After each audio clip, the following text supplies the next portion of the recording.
afternoon, everybody. My name is Zanele Kamate, and I'm the Managing Director of Mo Fitness 8. We're in the business of selling athleisure, sportswear, streetwear, as well as accessories. Just to give you a brief background, we launched the company last year in 2019 in October, so we're officially 1 year old. We went out into the market with a couple of looks, and these are the examples of the looks that we went out in. Obviously, what was more important to us was the quality of the product. As you can see here, the stitching, all very well intact. Branding, made sure that it doesn't peel, very, very comfortable. So we decided to go with different looks. This one is a more of a thicker version if you like a more thicker material on you. This one is more of a lighter material if you want things light. Very good for runners because when you're running you don't want anything weighing you down. So this is very, very light, very comfortable. What I like about our products most importantly is that not only do you wear it at the gym, but you can wear it at the mall, hanging out with friends, or even going to work, on casual day. This is just exactly what we are trying to provide as a brand, that it's not just something that you buy for gym only or for streetwear, but you can pretty much wear it anywhere. And then these are our bras, very, very comfortable, won't give you any marks or anything. Also comfortable here, stretches so it holds everything together. What I personally like about our leggings is, with us ladies, we're very, very insecure about our muffin tops. So this not only makes you look sexy, but it holds everything together. So it doesn't matter whether you're curvaceous or not, you'll still have that sexy shape while wearing our apparel. At the moment, we are based in Roodepoort in Constantiakloof. Our potential consumers can reach us on the different social media pages. We are available on Instagram, Twitter, LinkedIn, Facebook, on Mo Fitness 8. Otherwise, you can give us a call on 072-936-7104 or email us at mofitness8@gmail.com. Wow, where do I see Mo Fitness 8 in the future? I have so many plans for my brand. Where I would like to cater not only to the females but the males of this world, including a plus size collection, a kids collection, sneakers, accessories. I basically want this brand to be a one-stop shop for streetwear as well as sportswear. The only thing I guess that's holding me back right now from stepping forward is being affected by COVID, and just hoping that this competition will assist me in getting some funding to move just one step forward into realizing my dream. Hello everyone, my name is Nombine Dingela. I'm the founder and director of a catering business called Fabulously Twinning. Now Fabulously Twinning is currently located in the Eastern Cape, Port Elizabeth. Now the products that I'll be showcasing today is my chicken and couscous meal as well as my fruit boat. Now what does my product do? Well, each and every time I cook, I try to incorporate some vegetables and some fruits for nutritional benefits. I'll show you what I mean. Over here is the couscous and chicken. Lots of vegetables and healthy.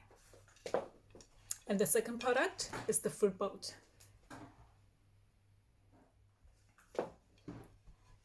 Now you can get in touch with us to purchase our products through our social media platforms, Instagram and Facebook, under @CookingWithNombine. Our contact details are included there. Or you can send us an email, nombinedingela@gmail.com. Now, where would I like to see the brand in the future? I would like to see our products being sold in one of the big food enterprises nationally. Also, I would like to own a few restaurants, high-class restaurants, where I can serve some gourmet meals. High quality, affordable, healthy, gourmet meals. Thank you. Good day, ladies and gentlemen. My name is Nati Pasia, and today I'm with Nagisa Pasia and Dalito Mukumbe. We're here to present our company, which is called Pamuga. Pamuga is a company that we started whilst we were in varsity as students. It is a company that used to do mobile laundry services. At a later stage, we decided that we wanted to reinvent our company to add more services and products. Pamuga now is looking at a hygiene services sector, chemical productions, and industrial cleaning. Pamuga used to generate a revenue of about 24,000 Rand per annum whilst we were still in varsity, and now we're looking at a revenue of over 2.4 million per annum. I'll now hand over to my partner, Delito, who will tell you more about our products and our services. Pamuga consists of two facets: service offering, which is industrial cleaning, and the production of chemicals. Both these two levels are interlinked with one another. Our company aims at offering our clients bespoke, tailored products and services specifically aimed at addressing our clients' challenges which they may face. There are three levels Pamuga focuses on. The first level is consumer care, where we have a wide range of different products, such as your bleach, your germatol, and this helps in creating environmentally clean and safe working environments for all different employees. Then we go to industrial chemicals. We produce chemicals such as your dust suppressant. This helps meet compliance, environmental, and health standards. Then our third level is water treatment. With the water treatment, we provide chemicals such as your caustic soda, and this helps create safe, drinkable water and also helps with water shortage. Our clients can buy our products online, but from January 2021, our clients will be able to purchase our products and services through our warehouses both in the Eastern Cape and Johannesburg. Our vision for Pamuga in the near future and beyond is to become the first youth and black-owned fluorochemical beneficiation company, and to be involved in the wash plant space, in the washing of minerals such as your gold, platinum, iron ore, chrome, and many more. Thank you very much, ladies and gentlemen, for taking the time to listen to us. We hope to hear from you soon.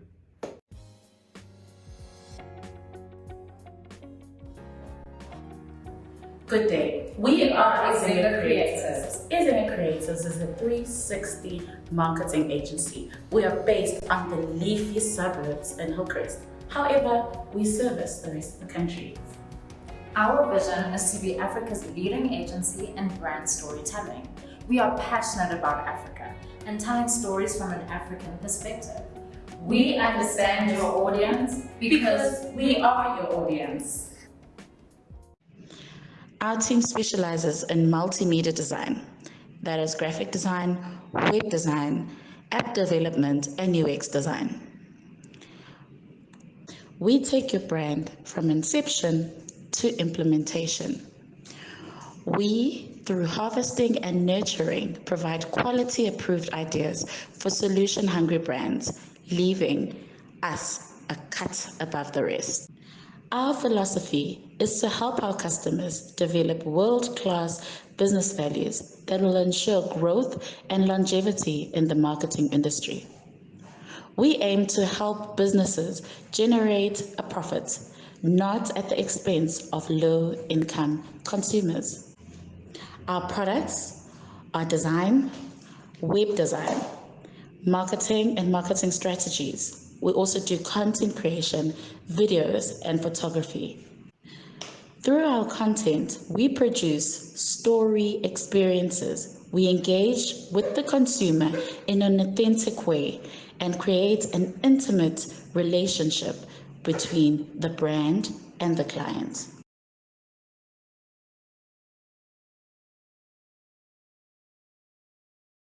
Good afternoon, everybody. My name is Zanele Kamate, and I'm the Managing Director of Mo Fitness 8.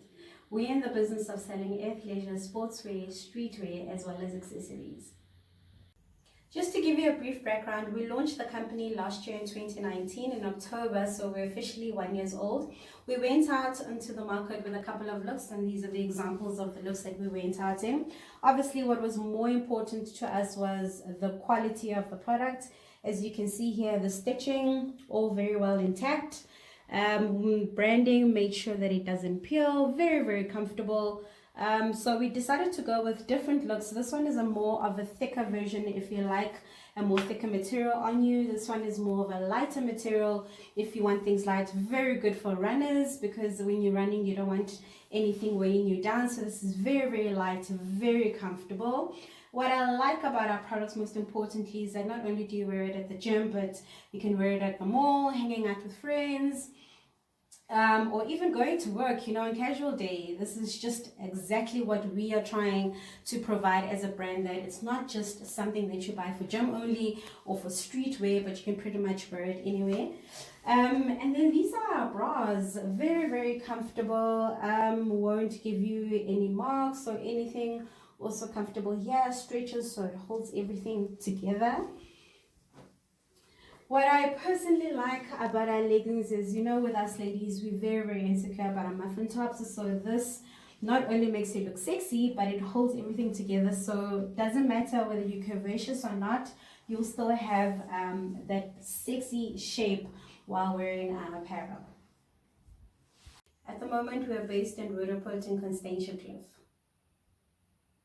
Our potential consumers can reach us on the different social media pages. We are available on Instagram, Twitter, LinkedIn, Facebook, on MoFitness8. Otherwise, you can give us a call on 072-936-7104 or email us at mofitness8@gmail.com. Wow, where do I see MoFitness8 in the future? I have so many plans for my brand. Where I would like to cater not only to the females but the males of this world, including a plus size collection, a kids collection, sneakers, accessories. I basically want this brand to be a one-stop shop for streetwear as well as sportswear. The only thing I guess that's holding me back right now from stepping forward is being affected by COVID, and just hoping that this competition will assist me in getting some funding to move just one step forward into realizing my dream. Hello everyone, my name is Nombinetting Ela. I'm the founder and director of a catering business called Fabulously Twinning. Now, Fabulously Twinning is currently located in the Eastern Cape, Port Elizabeth. Now, the products that I'll be showcasing today is my chicken and couscous meal, as well as my fruit boat. Now, what does my product do? Well, each and every time I cook, I try to incorporate some vegetables and some fruits for nutritional benefits. I'll show you what I mean. Over here is the couscous and chicken. Lots of vegetables and healthy. And the second product is the fruit boat.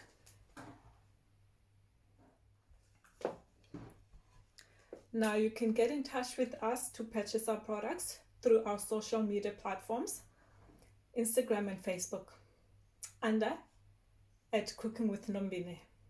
Our contact details are included there. Or you can send us an email, nombinettingela@gmail.com. Now, where would I like to see the brand in the future? I would like to see our products being sold in one of the big food enterprises nationally.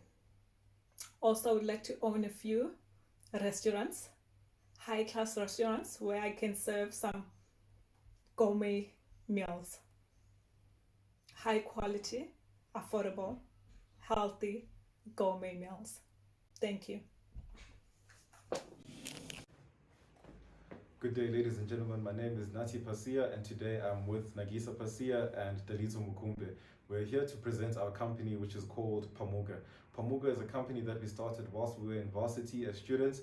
It is a company that used to do mobile laundry services. At a later stage, we decided that we wanted to reinvent our company to add more services and products. Pamuga now is looking at a hygiene services sector, chemical productions, and industrial cleaning. Pamuga used to generate a revenue of about 24,000 Rand per annum whilst we were still in varsity, and now we're looking at a revenue of over 2.4 million per annum. I'll now hand over to my partner Dalito, who will tell you more about our products and our services. Pamuga consists of two facets: service offering, which is industrial cleaning, and the production of chemicals. Both these two levels are interlinked with one another. Our company aims at offering our clients bespoke, tailored products and services specifically aimed at addressing our clients' challenges which they may face. There are three levels Pamuga focuses on. The first level is consumer care, where we have a wide range of different products, such as your bleach, your germatol, and this helps in creating environmentally clean and safe working environments for all different employees. Then we go to industrial chemicals. We produce chemicals such as your dust suppressant, This helps meet compliance, environmental, and health standards. Then our third level is water treatment. With the water treatment, we provide chemicals such as your caustic soda, and this helps create safe, drinkable water and also helps with water shortage. Our clients can buy our products online, but from January 2021, our clients will be able to purchase our products and services through our warehouses both in the Eastern Cape and Johannesburg. Our vision for Pamuka in the near future and beyond is to become the first youth and black-owned fluorochemical beneficiation company and to be involved in the wash plant space, in the washing of minerals such as your gold, platinum, iron ore, chrome, and many more. Thank you very much, ladies and gentlemen, for taking the time to listen to us. We hope to hear from you soon.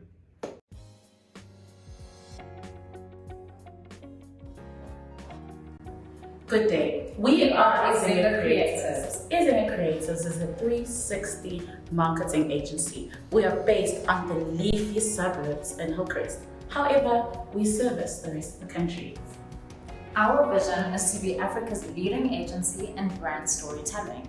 We are passionate about Africa and telling stories from an African perspective. We understand your audience because we are your audience. Our team specializes in multimedia design, that is graphic design, web design, app development, and UX design. We take your brand from inception to implementation. We, through harvesting and nurturing, provide quality approved ideas for solution-hungry brands, leaving us a cut above the rest. Our philosophy is to help our customers develop world-class business values that will ensure growth and longevity in the marketing industry. We aim to help businesses generate a profit, not at the expense of low-income consumers. Our products are design, web design, marketing and marketing strategies. We also do content creation, videos, and photography. Through our content, we produce story experiences. We engage with the consumer in an authentic way and create an intimate relationship between the brand and the client.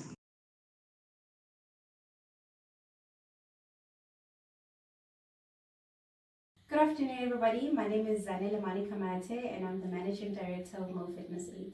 We're in the business of selling athleisure, sportswear, streetwear, as well as accessories. Just to give you a brief background, we launched the company last year in 2019 in October, so we're officially 1 year old. We went out into the market with a couple of looks, and these are the examples of the looks that we went out in. Obviously, what was more important to us was the quality of the product. As you can see here, the stitching, all very well intact. Branding, made sure that it doesn't peel, very, very comfortable.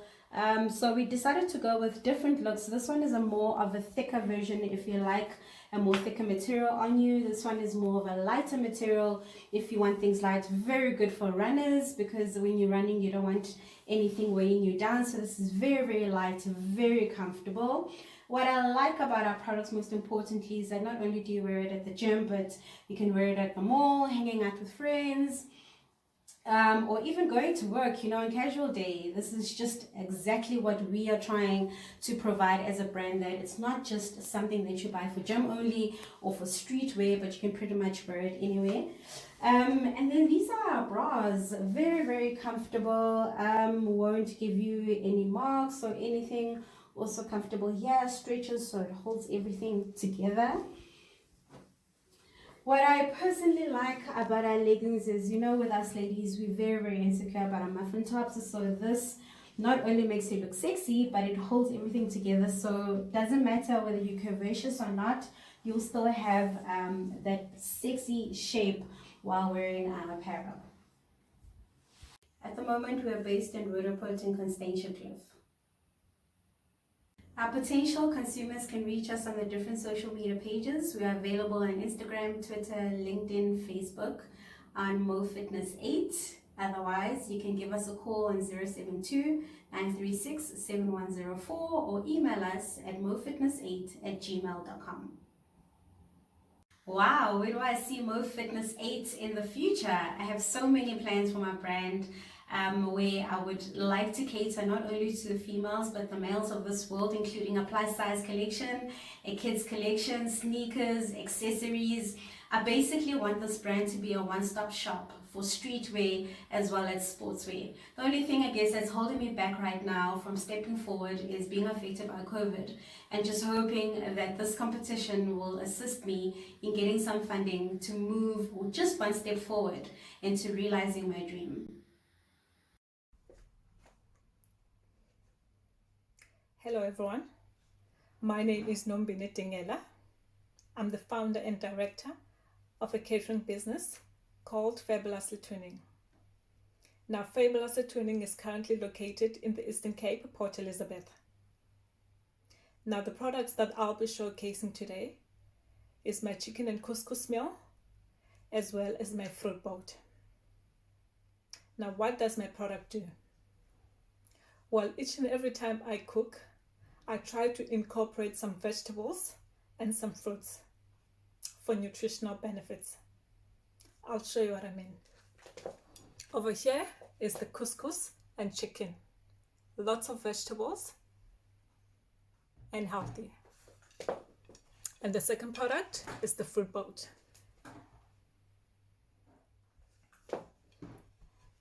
Now you can get in touch with us to purchase our products through our social media platforms, Instagram and Facebook, under @cookingwithnombine.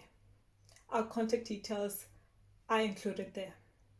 Or you can send us an email, nombinettingela@gmail.com. Now, where would I like to see the brand in the future? I would like to see our products being sold in one of the big food enterprises nationally. Also, I would like to own a few restaurants, high-class restaurants, where I can serve some gourmet meals. High quality, affordable, healthy, gourmet meals. Thank you. Good day, ladies and gentlemen. My name is Nati Pasia, and today I'm with Nagisa Pasia and Dalizo Mukumbe. We're here to present our company, which is called Pamuga. Pamuga is a company that we started whilst we were in varsity as students. It is a company that used to do mobile laundry services. At a later stage, we decided that we wanted to reinvent our company to add more services and products. Pamuga now is looking at a hygiene services sector, chemical productions, and industrial cleaning. Pamuga used to generate a revenue of about 24,000 Rand per annum whilst we were still in varsity, and now we're looking at a revenue of over 2.4 million per annum. I'll now hand over to my partner Dalizo, who will tell you more about our products and our services.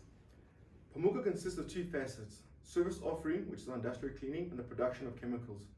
Both these two levels are interlinked with one another. Our company aims at offering our clients bespoke, tailored products and services specifically aimed at addressing our clients' challenges which they may face. There are three levels Pamuga focuses on. The first level is consumer care, where we have a wide range of different products, such as your bleach, your germatol, and this helps in creating environmentally clean and safe working environments for all different employees. Then we go to industrial chemicals. We produce chemicals such as your dust suppressant. This helps meet compliance, environmental, and health standards. Then our third level is water treatment. With the water treatment, we provide chemicals such as your caustic soda, and this helps create safe, drinkable water and also helps with water shortage. Our clients can buy our products online, but from January 2021, our clients will be able to purchase our products and services through our warehouses both in the Eastern Cape and Johannesburg. Our vision for Pamuka in the near future and beyond is to become the first youth and black-owned fluorochemical beneficiation company, and to be involved in the wash plant space, in the washing of minerals such as your gold, platinum, iron ore, chrome, and many more. Thank you very much, ladies and gentlemen, for taking the time to listen to us. We hope to hear from you soon.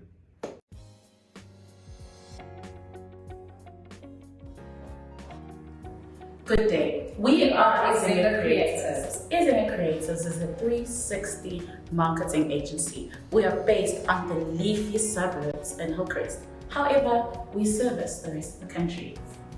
Our vision is to be Africa's leading agency in brand storytelling. We are passionate about Africa and telling stories from an African perspective. We understand your audience because we are your audience. Our team specializes in multimedia design, that is graphic design, web design, app development, and UX design. We take your brand from inception to implementation. We, through harvesting and nurturing, provide quality approved ideas for solution-hungry brands, leaving us a cut above the rest. Our philosophy is to help our customers develop world-class business values that will ensure growth and longevity in the marketing industry. We aim to help businesses generate a profit, not at the expense of low-income consumers. Our products are design, web design, marketing and marketing strategies. We also do content creation, videos, and photography. Through our content, we produce story experiences. We engage with the consumer in an authentic way and create an intimate relationship between the brand and the client.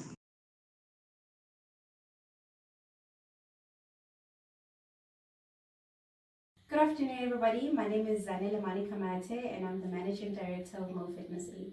We're in the business of selling athleisure, sportswear, streetwear, as well as accessories. Just to give you a brief background, we launched the company last year in 2019 in October, so we're officially 1 year old. We went out into the market with a couple of looks, and these are the examples of the looks that we went out in.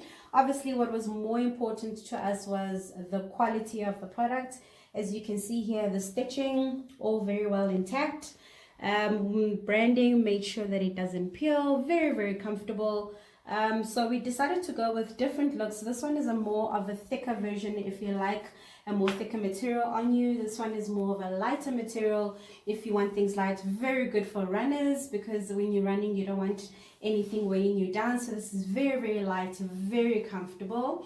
What I like about our products most importantly is that not only do you wear it at the gym, but you can wear it at the mall, hanging out with friends, or even going to work, on casual day. This is just exactly what we are trying to provide as a brand, that it's not just something that you buy for gym only or for streetwear, but you can pretty much wear it anywhere.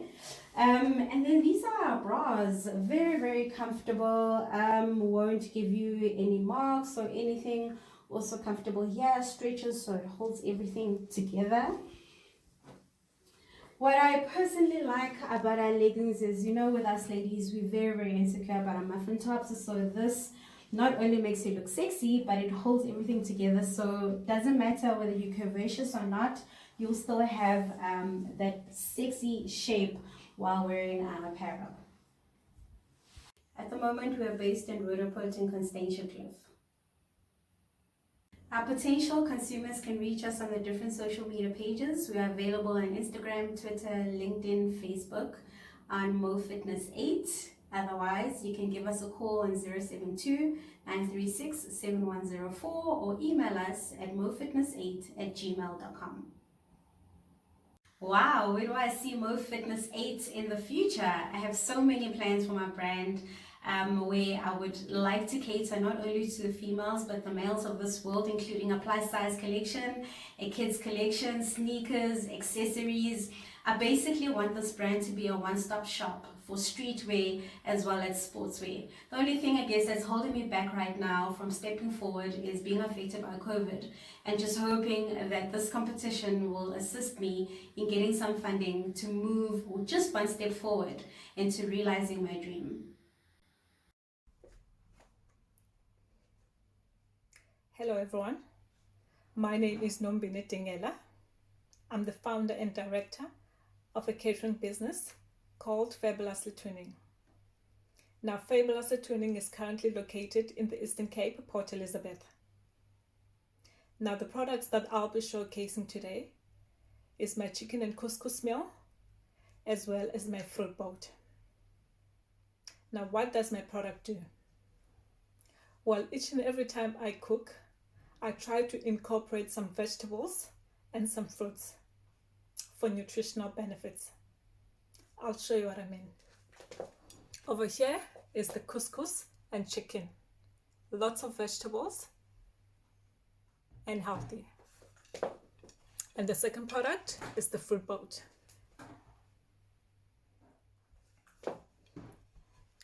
Now you can get in touch with us to purchase our products through our social media platforms, Instagram and Facebook, under @Cooking with Nombine. Our contact details are included there. Or you can send us an email, nombinetingela@gmail.com. Now, where would I like to see the brand in the future? I would like to see our products being sold in one of the big food enterprises nationally. Also, I would like to own a few restaurants, high-class restaurants, where I can serve some gourmet meals. High quality, affordable, healthy, gourmet meals. Thank you. It's the tough love nurturing that I believe every entrepreneur should consider being under PU, because it gives that type of sense of direction. You've got people who are cheering for you. Just go out in the market and believe in yourself. So I genuinely love PU for that, and I would encourage every person that has a burning desire within themselves to change the world. Start very early, fail very early, be fearless, get a mentor, read a lot of books, but most importantly, go to Black Umbrella. Good morning, everybody. So lovely to see everyone here today. We are joined in on day 3 of our GEW 2020 events. I am Janelle Monareng, and I will be directing today's session. Thank you to everybody for joining in. And before we kick off today's festivities, just a few ground rules. We are online. This is an online session, so we maybe all mute our mics. There will be a Google Masterclass at 10. Instructions and links to join that session will be put in on our chat box. Please click on that link. And for any other question that you may have during the session, please check our chat box. And additionally, we are on the social platforms. We are on Black Umbrellas on Twitter, Black Umbrellas on Facebook, Black Umbrellas on LinkedIn, and we're also on YouTube. Give us a subscribe or a share or two. And without further ado, I'm very excited today to introduce our keynote speaker, Ms. Gilebogile Molepiani, who is the CEO of AB4IR. Now, before I bring on this exciting speaker onto today's session, just a brief overview of Ms. Gilebogile's bio. So she is a proud mother. She is the CEO of AB4IR, a founding director of the Drone Council, and she has over 20 years experience, and I see her popping up on my screen right now. Good morning, Gilebogile. I'm going to hand over to her to just give us a keynote address for today's day 3 sessions. Gilebogile, handing over to you.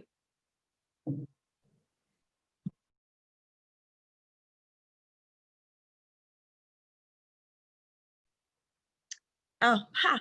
Morning. I hope I'm audible now. Good morning, everybody. I see you have about 58 people that have joined us. Really excited to be here. Entrepreneurship is everybody's business. It is sad that through entrepreneurship, actually, we can do so much. We can literally improve our economy, create more jobs, because when you create an entrepreneur, you create a job. Congratulations to all those people that I've just seen that are looping, and I hope the past 2 days have been absolutely awesome and empowering. So I'm not going to waste much of your time. I'm going to get straight into the presentation that I have prepared for you today. Let me just start that. Thank you so much for inviting me, and I really hope you learn a thing or two from what I have to say. So, Global Entrepreneurship Week, and I'm taking it for granted that it has been explained to you that it started all the way from 2008 and really intended on having conversation around enterprise development. It is a challenge that we cannot get away from, particularly and stereotypically speaking. As a Black person, I did not sit around the table with my parents explaining to me about business. I didn't encounter issues around business until I was old, and sometimes that is too late. So then you've started a business, and what do?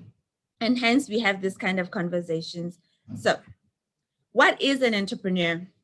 If you think of an entrepreneur, actually, you think opportunistic, survivalist, change agent, risk taker, trendsetter, hustler, breadwinner, problem solving. And if you didn't, maybe you need to start thinking about them as that. Because entrepreneurs, they see an opportunity, they use it. Sometimes entrepreneurs are born out of surviving. You are so stuck in a corner that you feel the need to actually do something so that you can survive. Entrepreneurs see an opportunity to create a change and they make it happen. They take risks. So many entrepreneurs have lost their livelihoods. They've lost their houses, their cars, and every good entrepreneur that has something to say, something positive to say, some growth to share, will also tell you that they've lost so much. I mean, talk to the exciting American president, Donald Trump, the outgoing. He'll tell you stories. If you've read Richard Branson's stories, he'll tell you how much he has lost before he got to where he is today. This is something that is alarming. South Africa, we're battling, and COVID has not done us any favors. And our unemployment rate is scary. Look at that, that figure there, 61.3 of unemployed youth between 15 and 24. That is alarming. That is crazy. That is scary. But then again, this is where entrepreneurship comes in, right? When we have programs such as the Black Umbrellas, and we have the likes of the TIH and so many other business incubation programs that are out there, this is how we can start curbing this problem that we have and address this problem. It is not funny. And with COVID, we're still going to feel it even more than we have right now. This was me. This is my entrepreneurial journey. So many things that I have done. It's crazy. Sometimes I really can't believe it. And so many more that I haven't included here. So I love events. So I created Pioli events a while back. I had a laundromat. I remember I had this beautiful, brilliant plan in 2008. I was going to quit my job. I was working at CEDA at the time. I was going to quit my job, run a laundromat in the front shop, and at the back end, it was going to be Pioli events. I had it all planned out. And because I had worked with enterprise development, nobody could tell me anything. Like, I had everything done. I went to the bank, they gave me hell, and I couldn't understand. I spoke to NYDA at the time, and they were like, no, everybody just gave me a reason, so I not, but it's okay. I was like, whatever. Then I realized there is some serious issues around creative industries. And I must say, Saski, I have not really given much attention, but so much needs to be done. There's an association for creative industries, and a lot still needs to be done there. So I've packed it, but I'm a founding chairperson kind of thing. Kele Inspires comes from me being a coach in my other life. I do life coach, and I love it. I'm an internationally accredited consciousness coach. Purely IT, because I'm in the IT space at the moment, I thought, wow, there's women that are needed, so much that can be done. And where am I? I just wanted to be in that space. So there's purely IT. Then we were speaking, when I was with the Innovation Hub, we looked at, there were so many entrepreneurs that are interested, that wants to start businesses in the drone space, but I didn't understand, but I was interested as well in the discussion. So I became one of the founding directors, and I still am, of the Drone Council. Oh, sorry. I am currently CEO of AB4IR, and these are just stuff that I have been involved in and currently still am. I've learned, really honestly, that the best thing you can do is to master the chaos in your life. You are not thrown into the fire, but you are the fire. So if you look at this thing, you think, oh my God, how chaotic, how's she getting through that? You know what? I'm the fire. I get things done somehow. And life is just so amazing. You would be able to sort out whatever needs to be sorted out when it needs to be sorted out. So don't see yourself as being thrown in the fire. See yourself as the spark that gets the fire going. It's about how you change your mindset.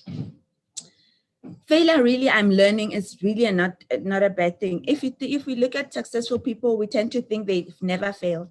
Michael Jordan is like one of those iconic people, but he himself says he has failed. He has missed so many goals. And I was watching his documentary on Netflix. There's so many shots that he missed, shots that he took for granted. He's taken them so many times, but he missed them when it was necessary.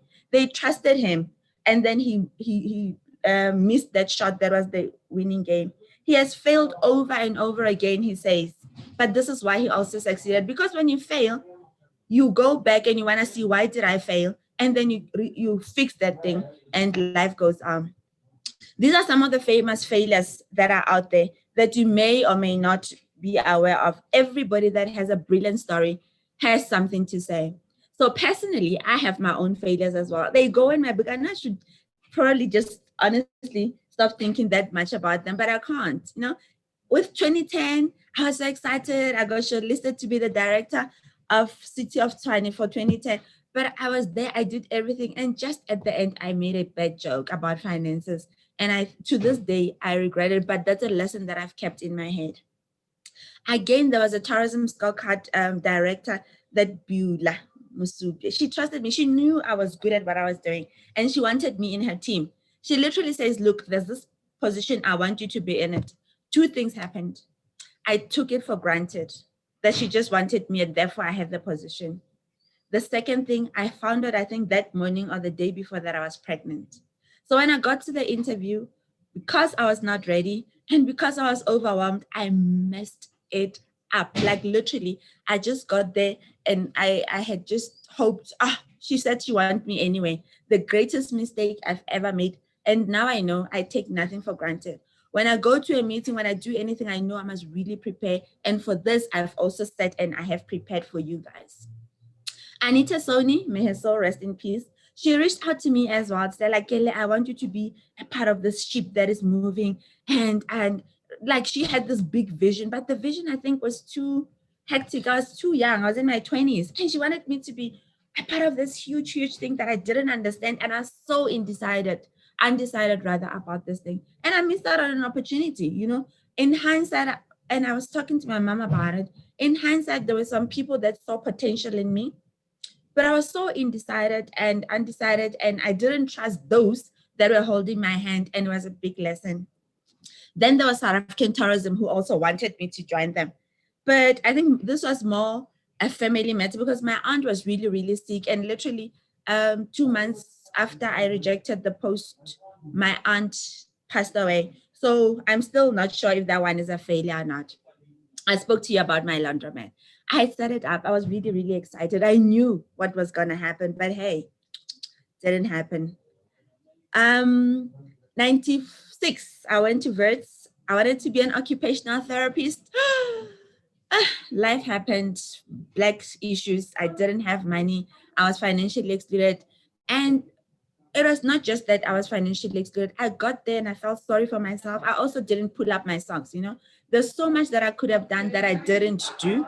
And it was really, there were things that I could have done to change, but I didn't change it. So it's a problem kind of thing. Please hold on for me. Thank you. Then there was when it talks to promotions, sometimes you take it for granted that people must just see that you are good at what you do and therefore just give you promotions, but it doesn't work like that. And can you believe, last year, September, I think it was, just before I went to China, I came for an interview to be the BU CEO. I'm still waiting. But I think this one here, it's one of those things. The lesson here is that it's not always about you. How did that change?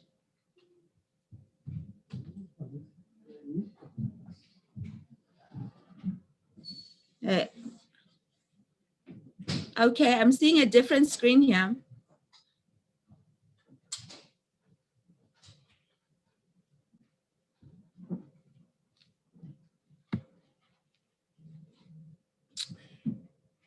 Okay. I'm not sure up to what element you got it because then my screen changed. Can somebody give me an indication? We're sorry about that. Okay, until where did you get my presentation? Did you see this one? Did you hear this one? Okay, I'll carry on then.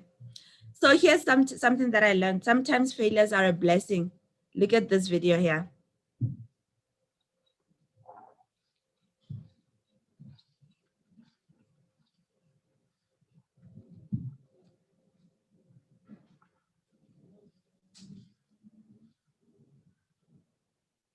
Imagine if that saw really went on. This guy would be cut in half. So sometimes failures really are a blessing.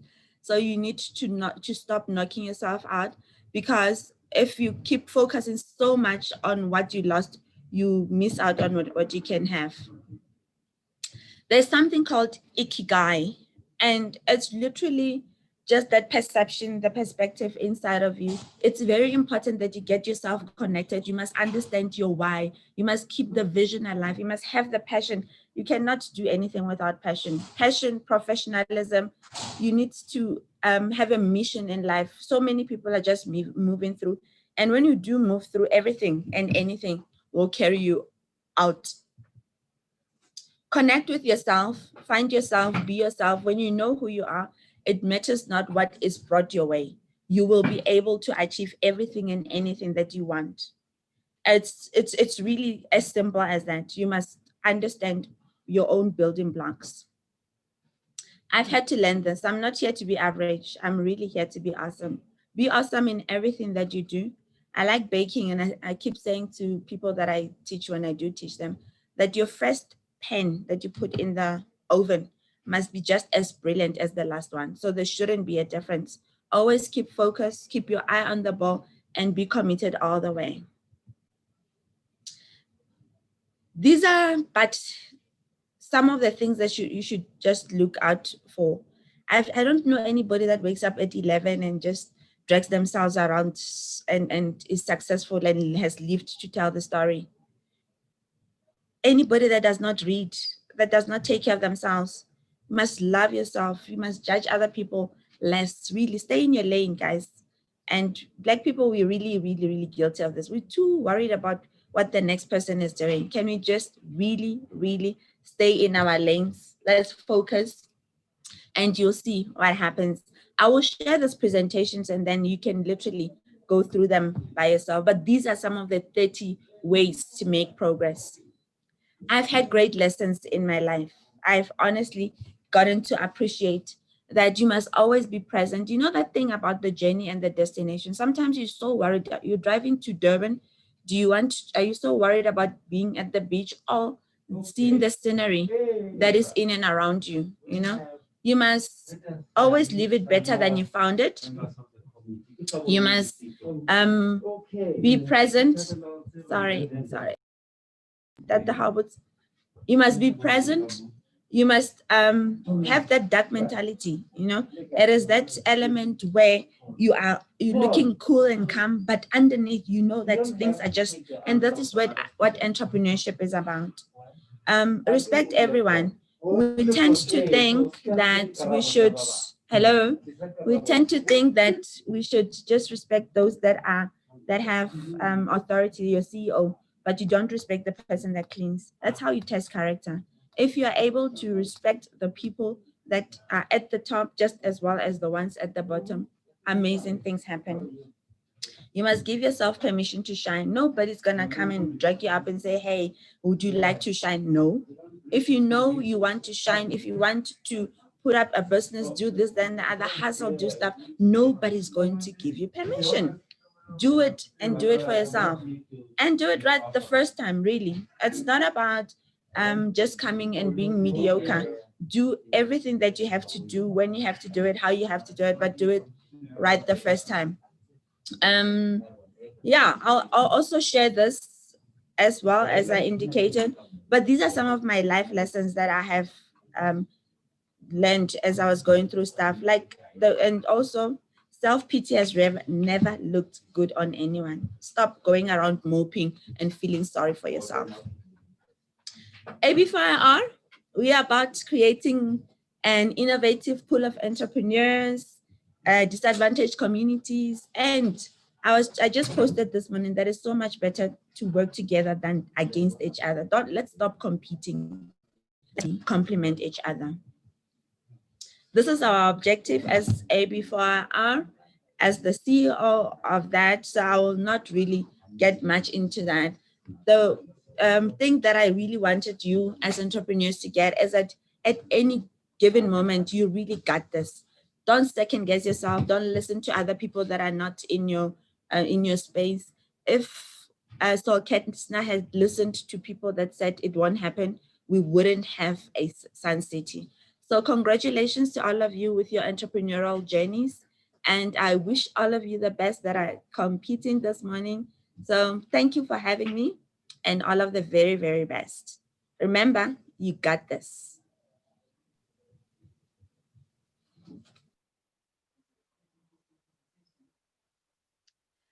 Fantastic. Wow, that was such a stellar session by Kilebogile.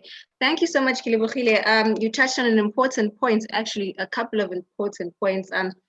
One of the most prominent is that we're not here to be average, we're here to be great. Absolutely love that. I hope the entrepreneurs took away that today. And additionally, you know, nobody actually goes out there and gives you the permission to be great. You give yourself that permission. So also, Stella, and attendees are reminded once more, if you have any questions, please pose them on the Q&A box. And if you have general comments, place them on the chat box. Thank you once again, Kilebogile Molepiani, CEO of AB4IR. That was fantastic. And now we move on to our next segment. We're about to move on our next segment, rather, which is the Google Masterclass. Today, they will be tackling Google Ads 101. So now how the platform works is that there will be a link that is posted on the chat box. You click on that link, you open it on a separate tab. Please do not close this tab or leave this tab. So we're going to have two tabs running, the current Zoom tab and the Google tab, to go and attend that Google Masterclass, where we'll have Google Ads. And yeah, so just to note that we're going to, oh yeah, Mary has just put up the Google Ads link. So right while we're still here, because we do have a bit of time, just want to find out from technical if you can have those lovely entrepreneur exhibition videos and our very great BU videos. And also just to remind everybody that the theme that we have run with for this year's session is ecosystems. And this is something that can be spoken to by everybody who's attending here. You know, entrepreneurship does not operate in a silo. So we really are in an ecosystem. Let me just check with technical if those videos are ready for us while we wait.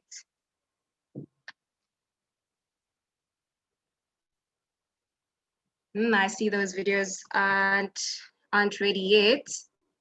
We've also got an exciting poll, that's coming up. We've also got lovely contenders that are coming up today. We hope you voted for your contenders, and we're going to be addressed by our adjudicators.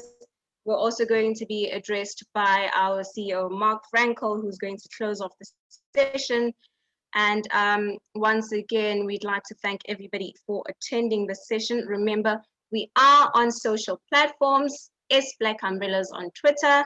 It is Black Umbrellas on Facebook. We're also on YouTube. It is Black Umbrellas on LinkedIn as well. And I'm still waiting on technical for those lovely videos of ours while we wait. Nice. And I see technical is having a bit of a pickle with those videos. So while we do have some extra time, we'll go through some of the chats that you have posted on the chat box. There's a lovely comment by Lindy M. Caesar who says, "You never fail until you stop trying. Your try that on its own is a winning formula."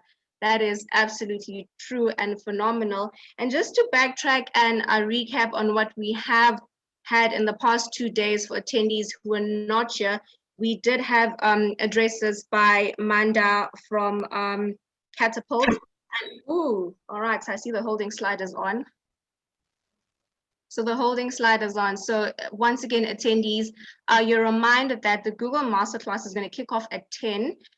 And so the link is placed on our chat box. Click on that chat box, go to a different tab. Please do not leave this tab, and thoroughly engage yourself with Google Ads, which are phenomenal. You know, the power of digital marketing with entrepreneurship cannot be overstated. So they will be sharing some gems there. And the official hashtag is GEW2020. So if you are on those social platforms, follow that hashtag, because GEW is a global event and there's an entire global community out there. So let's all be in that ecosystem.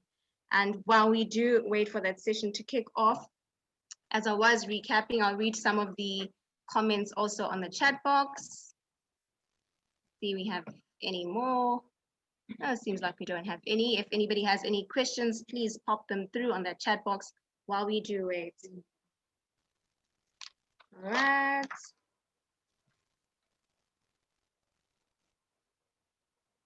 And yes, just to also highlight what's coming up on our program, we do have that address by our adjudicators, our top 5 contenders, holding thumbs for everybody, our top 3 announcements, and we're going to have our colleague and business coach, Ezed, who will hand over to Mark Frankel, our CEO, who will deliver our closing address. We'll also be engaged by Tina Shope, our stakeholder engagement manager, who's going to give us a lovely presentation on the refreshed Black Umbrellas brand. So while we are still waiting here, I want to thank everybody for being online. Let me just check how many of us are online today. 67 participants. That's amazing. That's great. Yeah, if there are any questions, please pop them through on the chat box. We've also got very exciting offerings on our Black Umbrellas website. It's a new website, very refreshed. You do have extra time and a bit of Wi-Fi. Do click on the link. It's www.blackumbrellas.co.za. The URL is www.blackumbrellas.co.za. And find out what exciting offerings we have for entrepreneurs, funders, investors, and partners, and all interested parties. Once again, we are in an ecosystem and we are celebrating entrepreneurs today. Once, congratulations to all of our contestants for the session.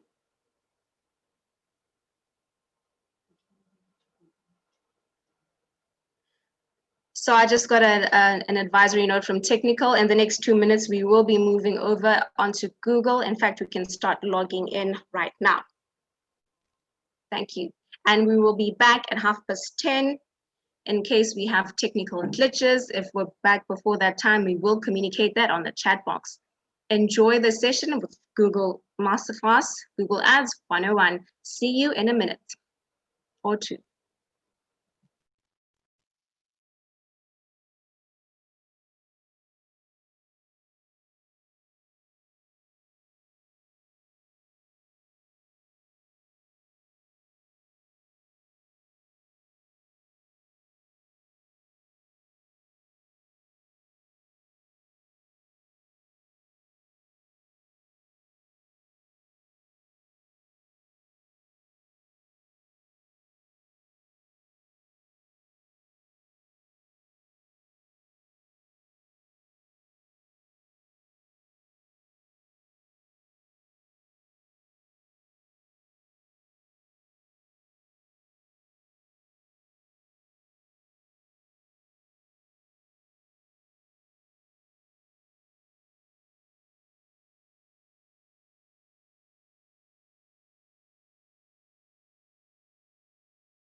Dineo, you can talk. All right, hi everybody, we're back.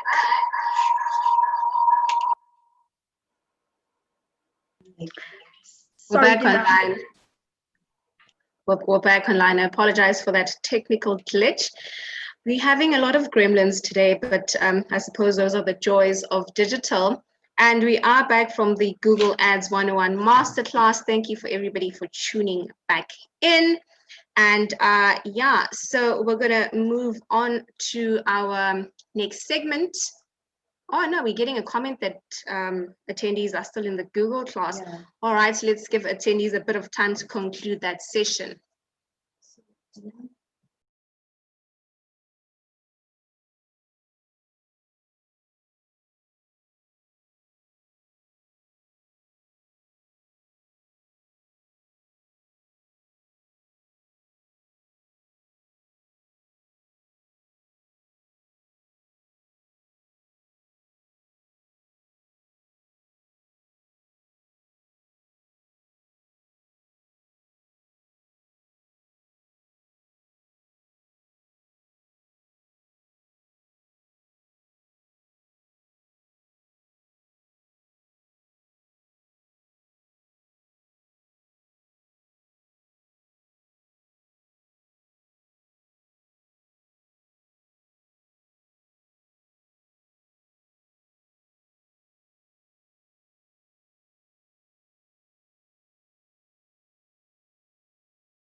All right, hello once more, everybody.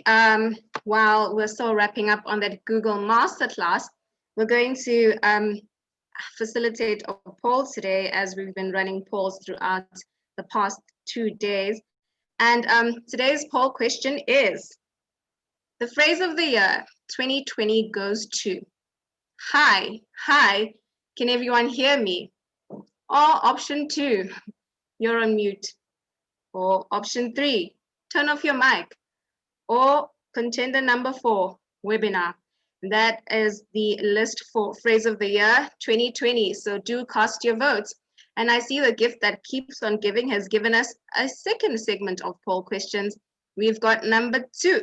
How did you find the transition to the Google link? We're referring to the Google Masterclass link. And option 1, was it easy? Option 2, was the user experience difficult? And option 3, you could not log in. So do cast your votes, and let's see who phrase of the year of 2020 is going to go to. It's been a year of digital.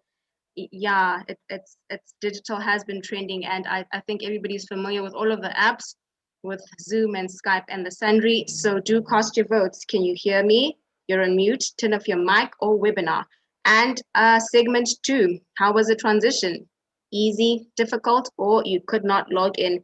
Do cast your votes.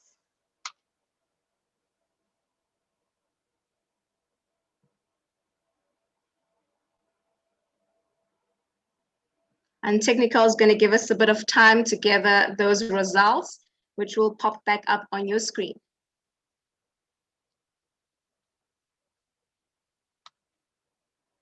And so after our poll question,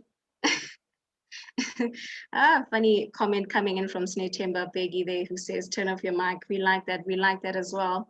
And so after our poll question, we're going to move on to the introduction of our adjudicators. And we're so excited for that.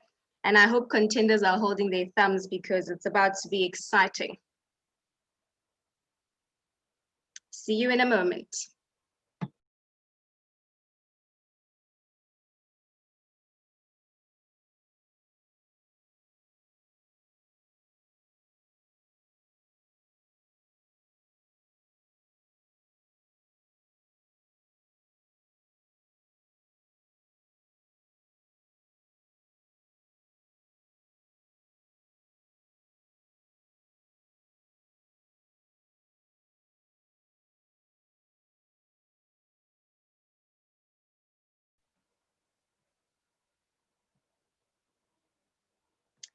And we are back while Technical is gathering those votes.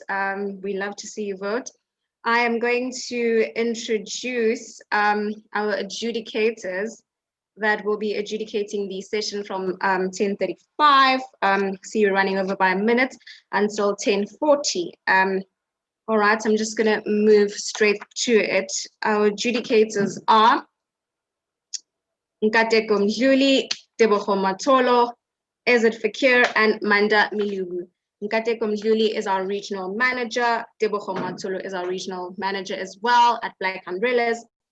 Ezet Fakir is our regional manager, and Manda Milugu is from Catapult Advisory. These will be our adjudicators for the day who are going to assess the top 5 contenders. We also have the top 3 that will be announced a little bit later, and another poll question for the top 5 contenders who you think is actually going to win the pitching competition. All right, without further ado,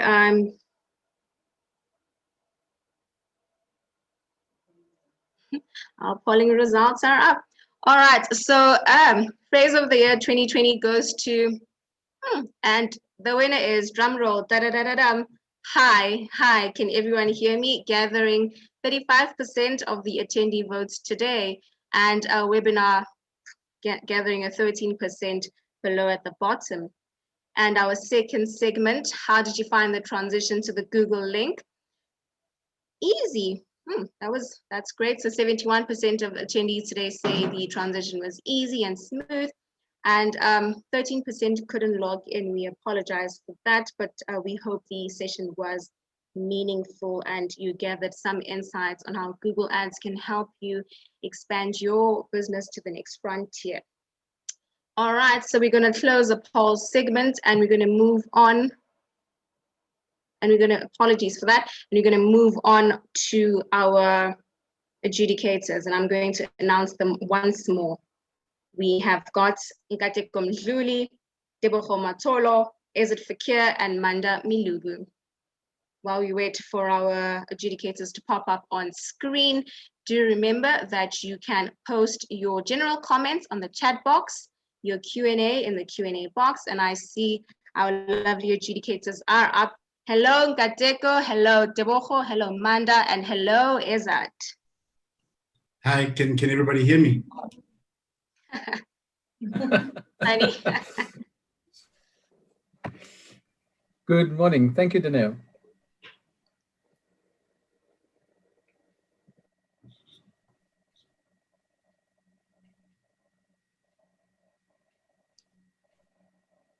Good morning, everyone. And I'm about to hand to Nkateko Mdluli, who's going to announce our top 5 pitches and also give us an overview of what the essence of the SME pitching competition is about. Nkateko, over to you.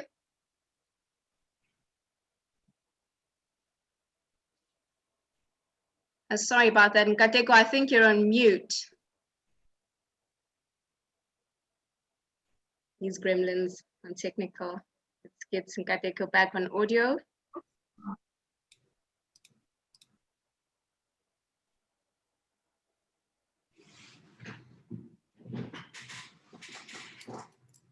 All right, while Nkateko figures out the audio, do remember that the SME pitching competition was announced earlier in part of the GE 2020 festivities. And we wish our entrepreneurs all the best. Just to go back to Nkateko. Nkateko, how's your audio now? All right, let's get an assist from technical. Technical, maybe assist Nkateko with audio. I'm calling Nkateko now. Thank you, technical. And just to find out from Manda, is that or Deboko, while we wait for Nkateko's audio, may you give us a quick overview of the essence of pitching and the essentials of pitching. Manda, I'll hand over to you in the interim. Okay. Essence of pitching, I would say be straight to the point, start off strong. Of course, like I said yesterday, the first 20 to 30 seconds is critical to capture the audience. Then go straight into the problem and the solution that you're offering. Also highlighting what makes you unique, what makes you special. I think yesterday I said, so what? But number one, you've got competition, so what differentiates you from the market? And then outside of customer attraction, ending off strong with your closing statement. I think that's it on my side.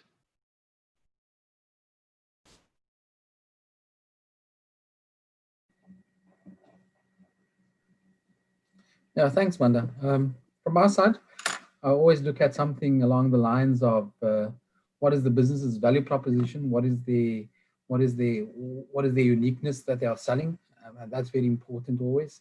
What sets them differently from all other businesses, and then important points that we always look at is what is the employment plan like? Do they have an employment plan in place? What are the employees? What does their timeline look like? When would they start employing certain people? So that's also a very important part because we want to create employment. And then it's obviously looking at sustainability and creativity as well. Yeah, that's basically what I'll be looking out for in today's pitches.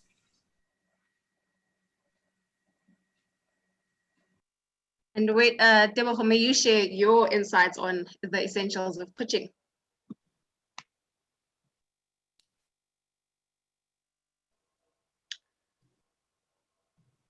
The audio isn't coming through on that side. No. Apologies for that. Tebogo seems to have the same gremlin on her audio. Let's also get an assist from technical. And while we get an assist from technical, just be reminded that you can post general comments on the chat box and any questions on the Q&A. And I hope our top 5 contenders are ready and are in the background and they're waiting. And thank you for the audience for being online today and bearing with us through our technical glitches. We will be back in a few.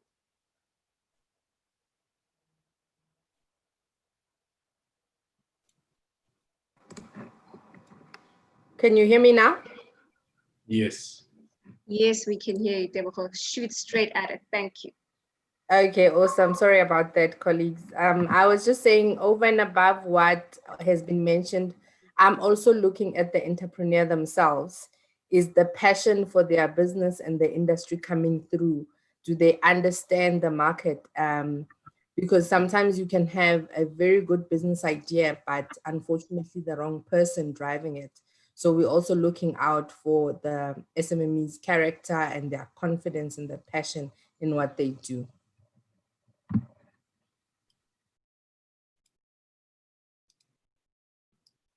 Wonderful. Thank you for those gems, Tebogo. And I see Nkateko is still on mute, so technical is still giving it an assist. I just want to find out. Oh, hi, Nkateko. Are you ready for us right now? Nkateko's audio is not giving her joy today. So I think while Nkateko sorts that out, perhaps we can ask Izzat or Manda to announce our top 5. Would that be feasible, Izzat or Manda? Yeah, I'm going to hand over to Izzat. Fantastic. So certainly, yeah, right. Certainly, I'll do that. If you can give me 1 second, I will announce the top 5 once again. That was announced yesterday. Just to get the names off, I don't want to be calling out the incorrect names, but certainly it was quite exciting because on Monday afternoon we had the 10 pitch their business to us, and we obviously had to deliberate on Monday afternoon, and yesterday morning we managed to come finalize the top 5. And the top 5 is, I'll mention them in no specific order. The first business that has made it through to the top 5 is Mo Fitness 8. Well done to the business owner of Mo Fitness 8. And the second business, so I'll give you a little bit of background quickly on that business. Mo Fitness 8 is a business that sells sportswear. So the business owner designs sportswear that could be used for gym as well as for wearing in everyday, as part of everyday style of clothing. So well done to that business owner. Then we have the second business that has made it through to the top 5 is BTC Campus. BTC Campus is a MIXITA accredited computer training college. They have 4 campuses in Durban. They are also targeting skills in the 4IR, like emotional intelligence, robotics, etc. So it's quite exciting work that they're currently doing. And the third business that has made it to the top 5 is Vutumi General Services. Vutumi General Services is focused on breeding and rearing of pigs. For public consumption. They've got all the requirements in terms of legislation that they meet. And then with the twist of their business, obviously offering people an online portal where people can actually, consumers can actually purchase their meat products and decide which cuts of meat they would like, and then have it delivered to their door without even having to leave their home. The fourth business that has made it to the top 5 is Shikuzu Investments. Shikuzu Investments is trading as James Ilenga Mountain Lodge. It was established in the battlefield area near a small town of Eidville. The business is in accommodation, and they also do conferencing and weddings and special events. They can cater up to 40 people to accommodate. That's obviously before COVID, but they'll obviously look at that as well. And then also a key thing for that business is getting the community involved, purchasing from local producers, assisting the community in having to produce their own fruit and vegetables. So yeah, it's quite an exciting business as well. The last business, last but not least, like they say, is a business called 4IR Africa. 4IR Africa, they have a unique selling proposition that they use an eco-friendly, highly strength-gaining, durable concrete binder, which is made from a waste product. And this waste product is found in fly ash, which you get normally from coal power stations. And these power stations don't know what to do with this byproduct. So it's actually a waste product. So this gentleman has obviously done certain testings, and it's actually found that it actually helps to strengthen concrete when building. So yes, it's quite an exciting few businesses that we have that will be pitching up to us today, and I'm looking forward to their pitches, and hopefully they would have added some twists that Manda has told them about yesterday. Hey Manda, looking forward to that. Yeah, that's the top 5 businesses that will be pitching to us today. Thank you, Danielle. Fantastic. Thank you so much, Izzat, for giving us such a thorough introduction to our top 5 contenders in no particular order. We were going to move on in the next minutes to announcing our top 5 contenders. So I hope they are already on standby, and they've told all of their friends and cousins and peers to log in, because this is their debutante ball. Yes, and we'll be announcing them in the next minutes. Top 5, are you online? Are you on standby? Are you ready with the audio? I will shoot straight to it. Yes. Yes, we are. Then fantastic. I'm holding thumbs on my side as well. And once again, thank you to our adjudicators who have given our top 5 the pearls and the insights to move forward. But also congratulations to the entrants. It takes a lot to actually put yourself out there and also to maintain and run a business as a going concern. So really congratulations on that. Everybody is a winner for putting themselves out there. And we are celebrating entrepreneurs. I'm going to shoot straight to my first introduction.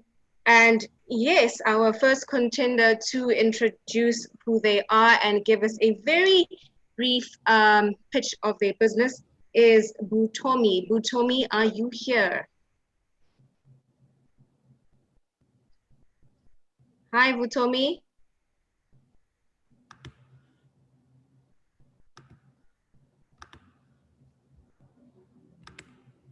Hi, Butomi, are you connecting?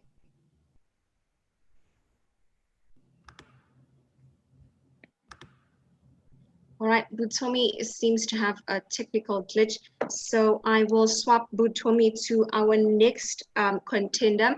And our next contender is BTC Campus, who will be giving us an introduction of who they are and also share their offering. BTC Campus, are you online?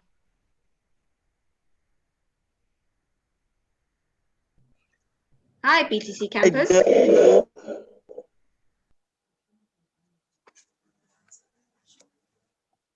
Hi, BTC Campus. Hi, Menzi. Hi, how are you?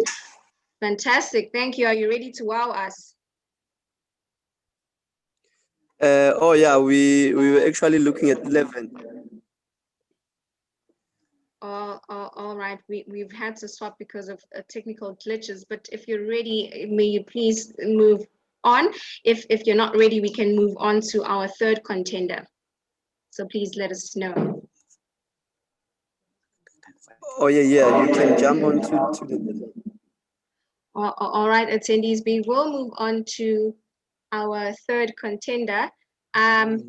While we wait for the contenders to get online, just a reminder of who our contenders are as announced by Izzet. We've got Butomi, we've got Mo Fitness 8, we've got Shares Oguzo, we've got 4IR, and we have also got BTC Campus. So we're going to take a note from technical right now, an advisory in terms of getting all our contestants online.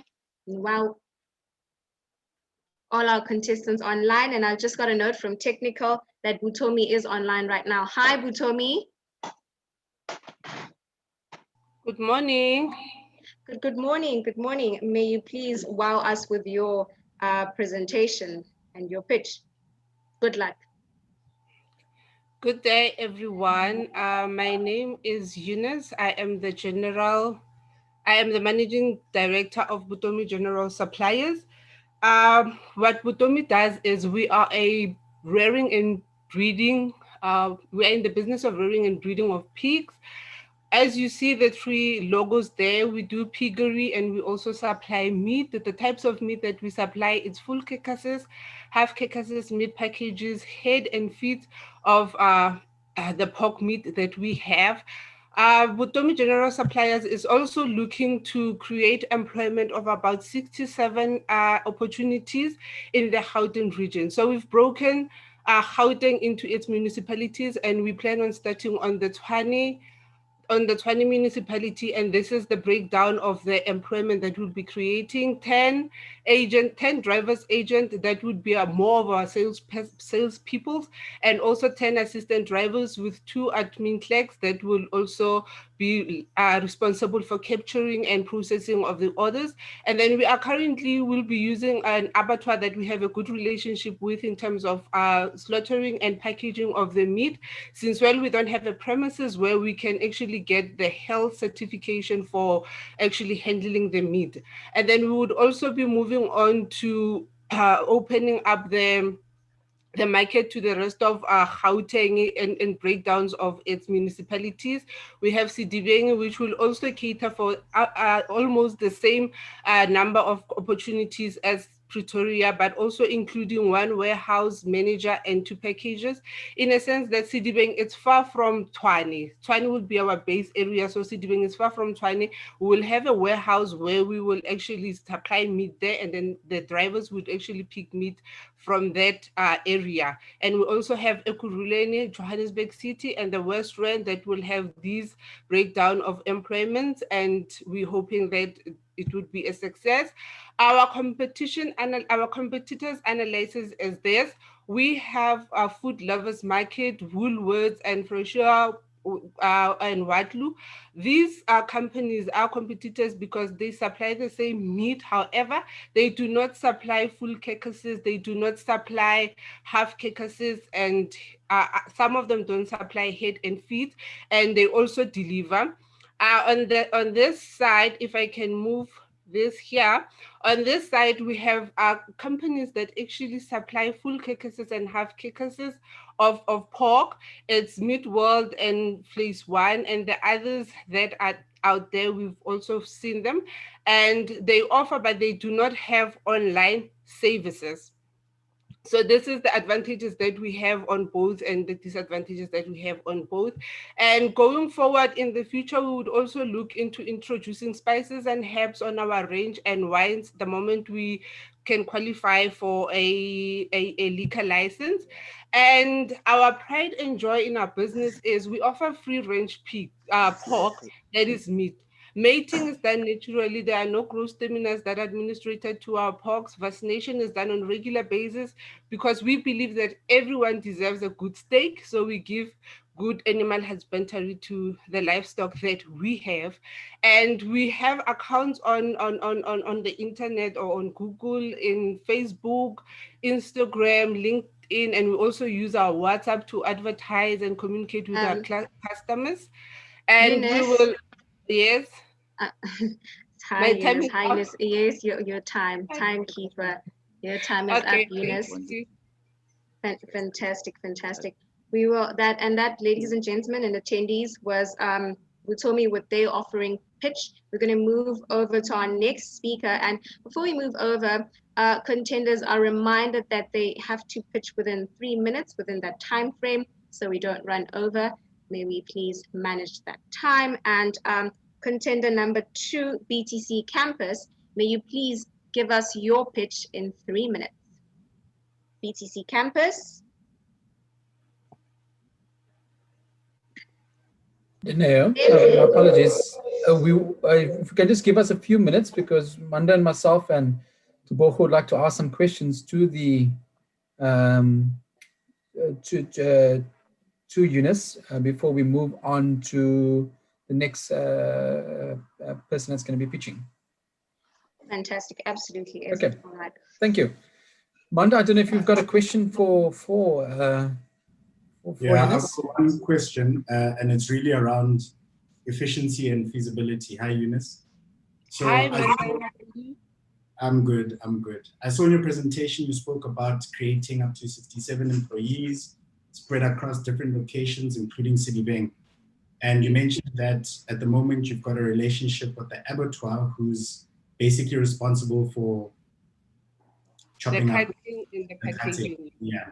So considering that you'll be scaling in order to service all those different regions, and you've got all this employment that you're paying for, at what point would you then bring that abattoir process in-house with the accreditation, or is the intention to keep outsourcing that to that stakeholder? No. Our intention is to outsource only for the Pretoria area to start running and start making enough money. And then the moment we go out into the rest of Gauteng, hopefully we would be able to lease out an area where we could get certification as the company. And then we can then move on from there and then employ our own butcher and packages. Okay, so the 67 is after having established a facility of your own.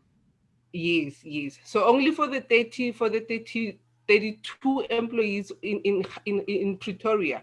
Then afterwards, we'll then be able to get our own premises that will be certified. And then from then on, to include the whole 60 that will be employed, we will then have our own premises, hopefully that is the plan.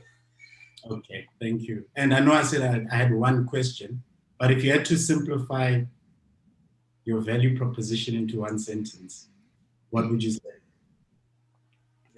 Our value proposition is that we offer free range meat, and yes, we offer free range pork meat to our customers. Convenience is that we deliver to your doorstep. You don't have to go anywhere. Okay, thank you. Over to you, Ezat. Thank you. Thank you, Manda. I see Tebogo still online. Tebogo, I don't know if you've got a question maybe for Eunice? No, I was also going to ask about the operations behind it, but the way Manda asked, I got what I needed. So thank you. Great. So I've got one question. My question is, if you were to win today, what would you be doing with the money? Okay. If I were to win today, the first thing would be to set up a recruitment process in terms of recruiting the drivers. The strategy that we're taking is we don't want to buy vehicles. And we don't want to buy vehicles. So the drivers that we will be employing, they would be vetted. They would also have to bring their own vehicles that have the cooler or the cooler as a trailer, and we would have to look into the quality of those vehicles.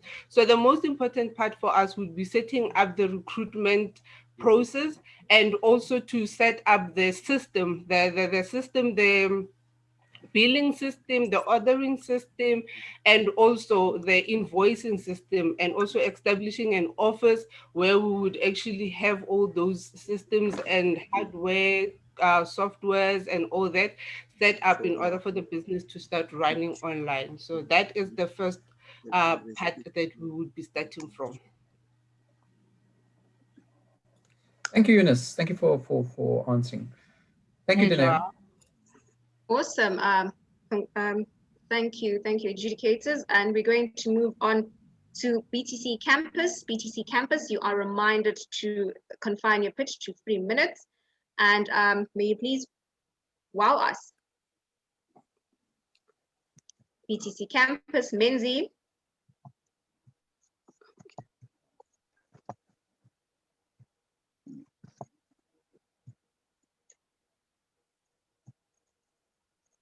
You're live, Menzi.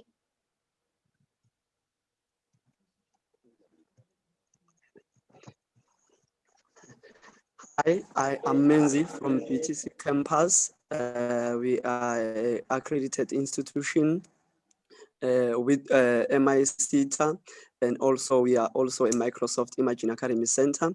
We are situated in a small town, KwaZulu-Natal, called Ulundi.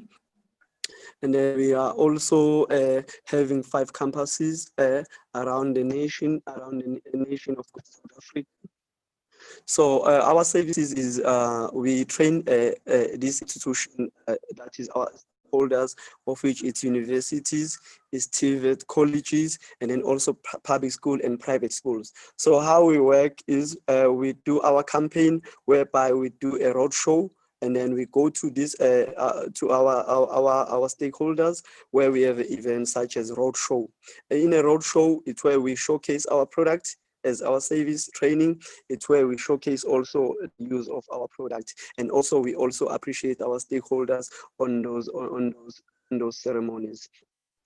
How we work is in the community. Menzi. Hi, Menzi. Menzi. Hello. Thank Hello, you. yes. May you please maximum. All right. Okay, I see you. You just put your.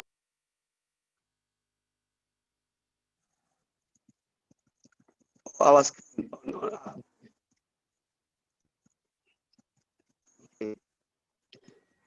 You can go ahead, sir. Here we go. Okay, yeah. Sorry about. Okay. So yes, how we actually work is we go to these universities and then we also host a roadshow that is showcasing our product, and also our training. So, and we encourage our students to also register on our LMS, where we can also have a database of all our students. And then we also work with our stakeholders in engaging on the work employment. Our stakeholders, it's local municipalities, and then also universities that we train, and then we also encourage them to get employed on these particular stakeholders. So what we actually work with, we do events such as nationally and also internationally, where we engage with Microsoft. Microsoft will push us an invitation where we get invited on the Microsoft Exchange Education that is actually hosted in a variety countries on a countrywide. And then in those ceremonies, it's where we present our companies, it's where we present our service, it's also where we present our scalability of our company on how we actually make an employment of our students that are graduated. So we make a much exposure in our local government, where we get them employed on this particular department.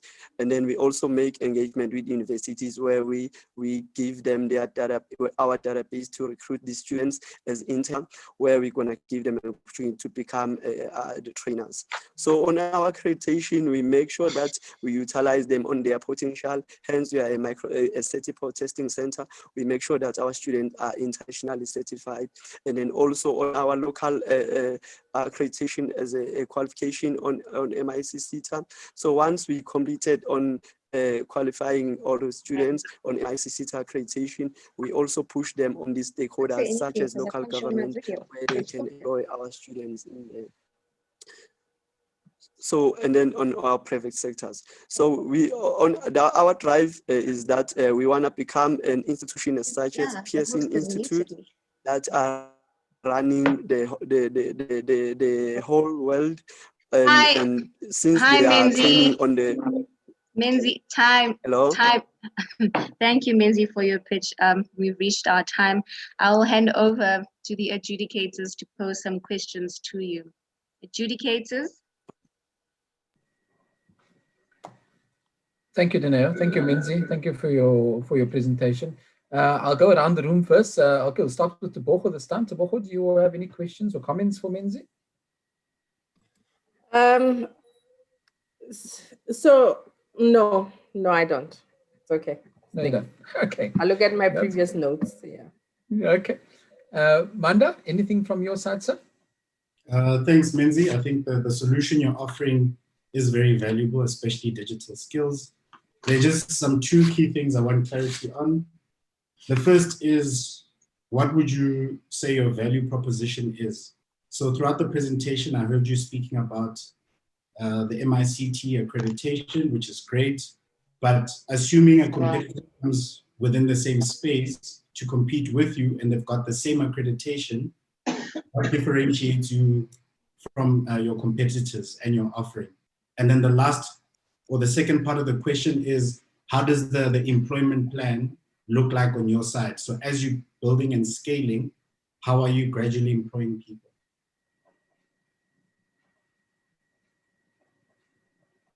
Okay, let me jump to the first question on how are we making our product unique, especially our service, right, through other competitors. So since we are MICT accredited, we offer local qualification. And then also, since we are also international, of which in KZN, we are the only one who are international as a certified testing center. So that's become key on our business, because we actually we dominate on all of our universities locally in South Africa, and we also dominate in all our TVET colleges with the international certification. Since these colleges, they get invited by Hawaii, for instance, Cisco, and then those stakeholders, they're looking for the international certification, or let me say the technology skill on this on these students. So we get engaged, and then we train the student to become certified and as internationally more the above on SAQA as MICT qualification. And then also on business, on how we create employment.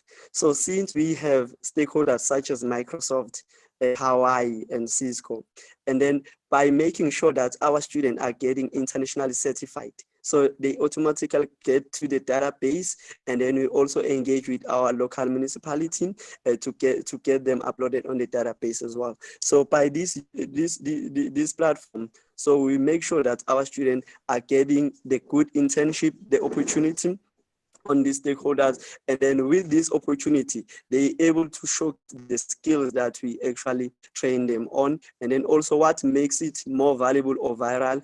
See, with the use of the roadshow that we host in the, let's say, for instance, we host a roadshow in Emajuba that is situated in Newcastle. So we invite all of our stakeholders, and then we also invite these TVET colleges to showcase that the students that we train, especially that they've graduated, they are selected this with the use of our training.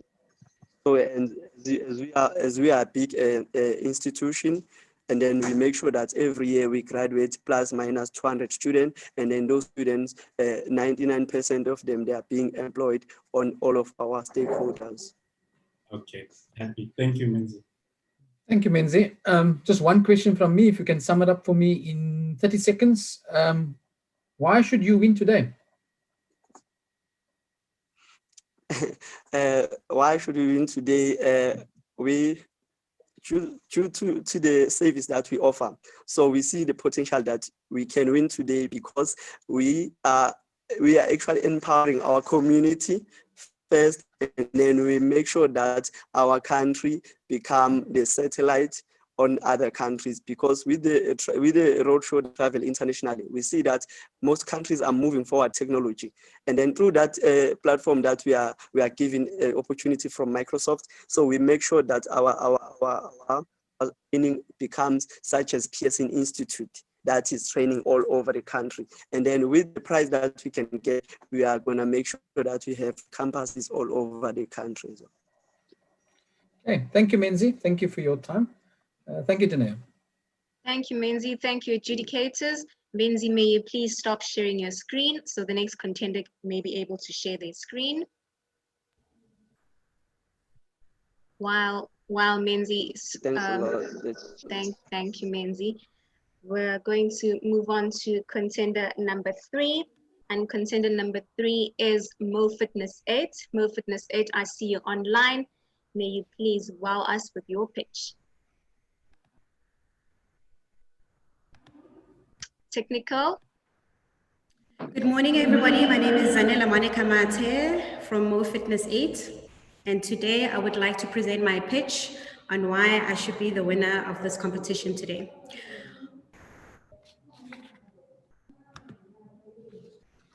Modern affluent consumers want more premium fashion choices to be both comfortable and stylish.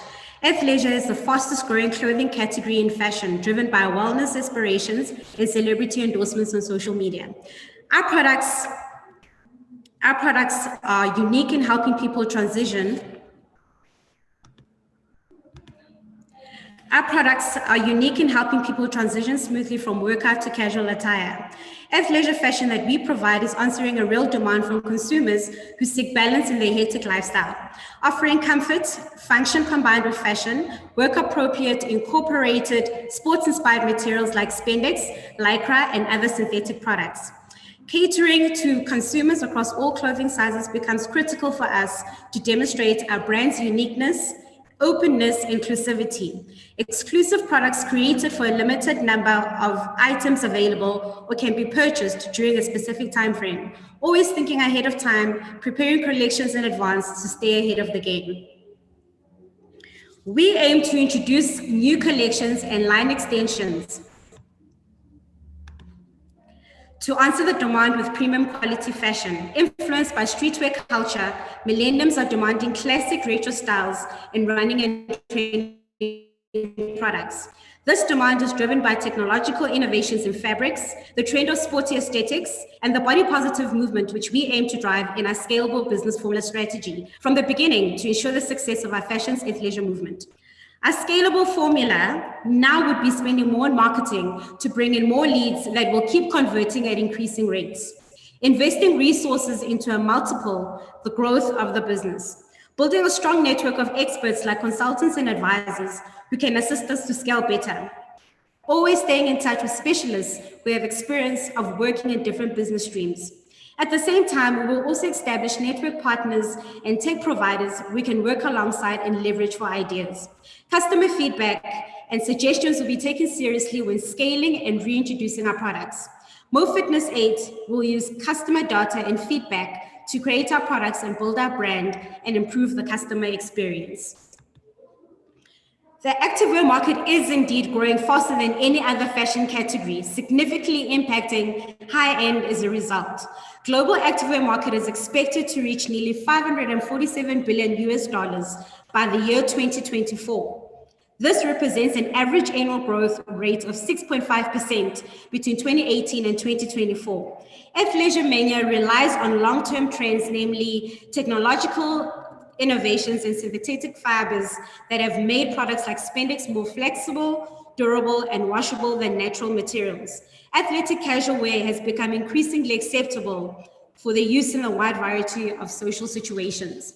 Mo Fitness 8 plans to employ and hiring staff such as managers, sales assistants, marketing and social media managers, distribution managers, and administrators. Thank you for your time. Thank you. Fantastic. Thank you, Mo Fitness, for your presentation. I'm going to hand over to the adjudicators for questions. Thank you, Zanele, for your presentation. I see, I don't see her yet, but I believe Nkateko is back. So I'm going to ask Nkateko if she's got any questions for you. Nkateko? Hi, Zara. I hope everyone can hear me now. Good morning. Yes, we can. Oh, welcome back. Thank you. Hi, Zarele. Thank you for your presentation. I wonder if you could share with us, what are your plans for the future? So I do know that currently you are getting your products abroad. If you could just talk us through whether there are plans to change that, to localize that kind of manufacturing or sourcing. Yeah, if you could just talk us through that. So after the consultation and being lucky to be part of the pre-incubation program, thank you so much to Black Umbrellas. I've actually had a lot of time to do background research. We've managed to find a manufacturer that is able to actually manufacture our products and our brands. So what I'll be doing going forward is buying the material from overseas, but everything else will be produced proudly South African. And also just another opportunity that this competition would give me is being able to hire at least 1 or 2 designers that can obviously put my ideas into paper in order to execute my style so that it doesn't look like anything else that's out there, which is one of a unique point and the differentiator, in that when you come to Mo Fitness's website, you don't see something that you would find at your Nike or at your Puma, because we do aim to be different and we want to be a brand that can compete against your Adidas and your Nikes of this world.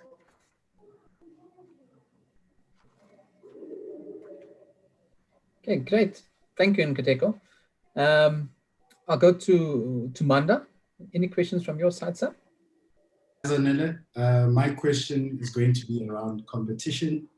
So considering you want to go up against Beyonce, they're in Adidas, and we know recently DJ Zintler partnered up with, I think it's Gyro Fitness. Yes. I'm a potential customer wants to purchase your product. Alongside all this competition, how would you convince me to purchase from Mo Fitness 8? Mo Fitness 8 is in the focus of style, quality, and comfort. It doesn't matter what your body size is. Most of our competitors that you see out there are either for a small fit target market, but we are focused on small fit and also on plus size target markets, making sure that everybody has the same experience and that everybody wears our products, but it might be 2 different bodies, but with the same brand. And that's why we want to push the spandex conversation even further, because what spandex material does is that's the material that allows you to hold everything in, that you actually have a body that's in proportion and you still look good. But most importantly, it's just to look stylish and switch it up a bit. So either you can wear it at the gym or you can wear it at the club with heels. That's the type of style that we want to go into, that I think the competitors, especially in South Africa, are not looking into at the moment, where they're only specifically focused at the gym, or if they are focused on athleisure, it's not to that level where you can mix it up, where you can even wear it with high heels if you see the need to. All right. Thank you, Zanele. Thank you. Thank you, Manda. Teboho, have you got any questions for Zanele?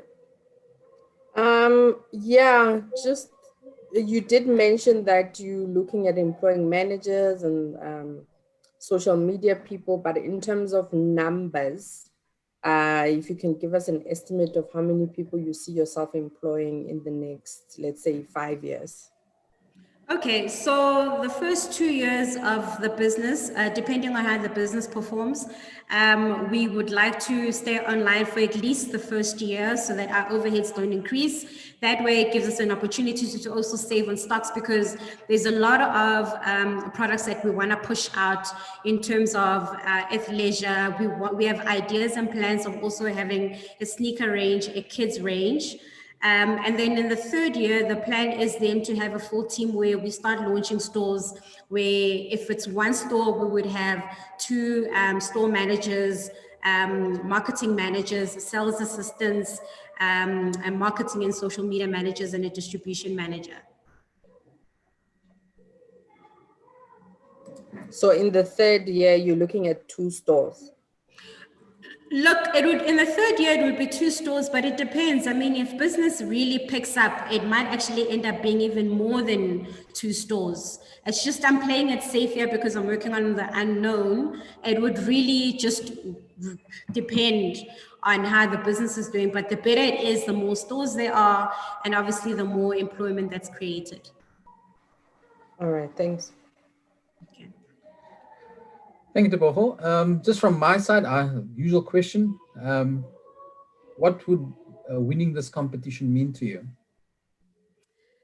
Winning this competition would mean that I can officially put where my mouth is and start putting things into motion in terms of getting the materials in, starting the designing process, opening up a website, and just starting getting a feel of what the market is like, so that we can revisit the business plan and see where we go from where we already are right now. So I've got the designs, I know what I need to do. It's just a case of getting the materials and starting to produce and seeing how the market receives Mo Fitness 8 as a brand in South Africa.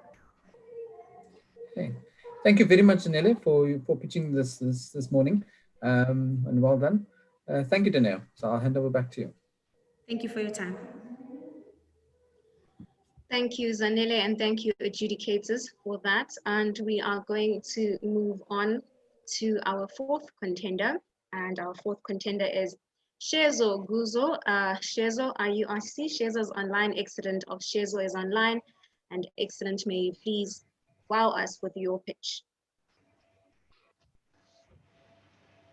Technical? Okay.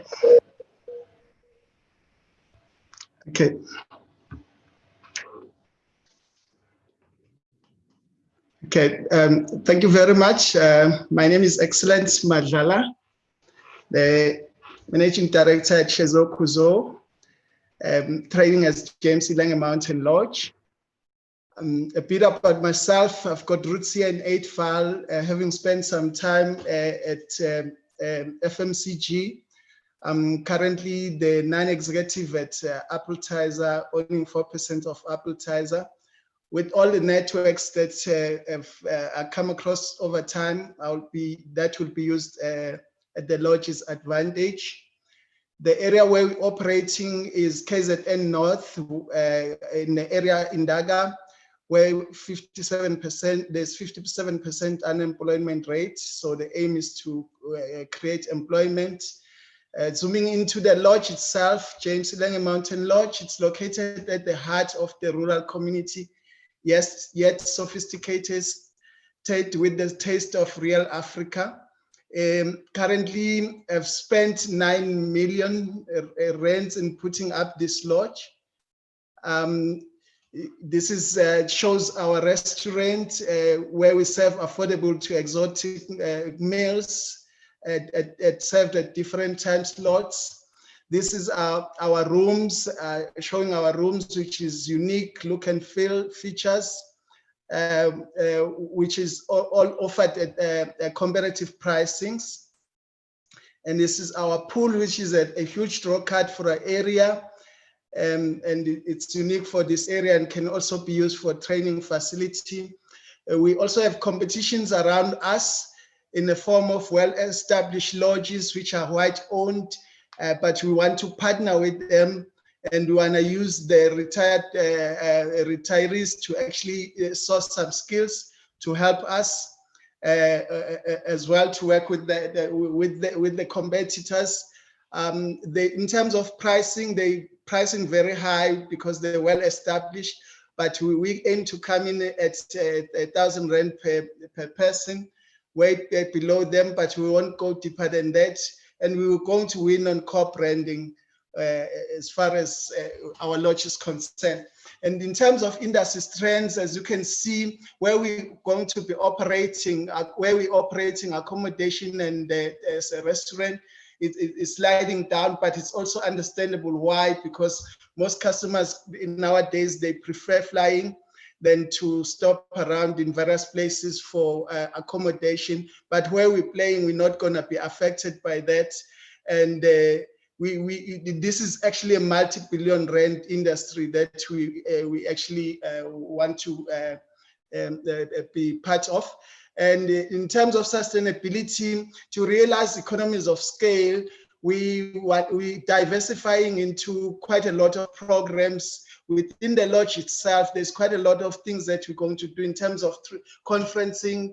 We're operating right now, but we still have a lot of things to do to actually realize that we already started doing weddings. And also we've got off-site activities that we want to do, namely farmings, just to mention a few, and currently employing 14 people. And we want to realize 1,000 jobs in total.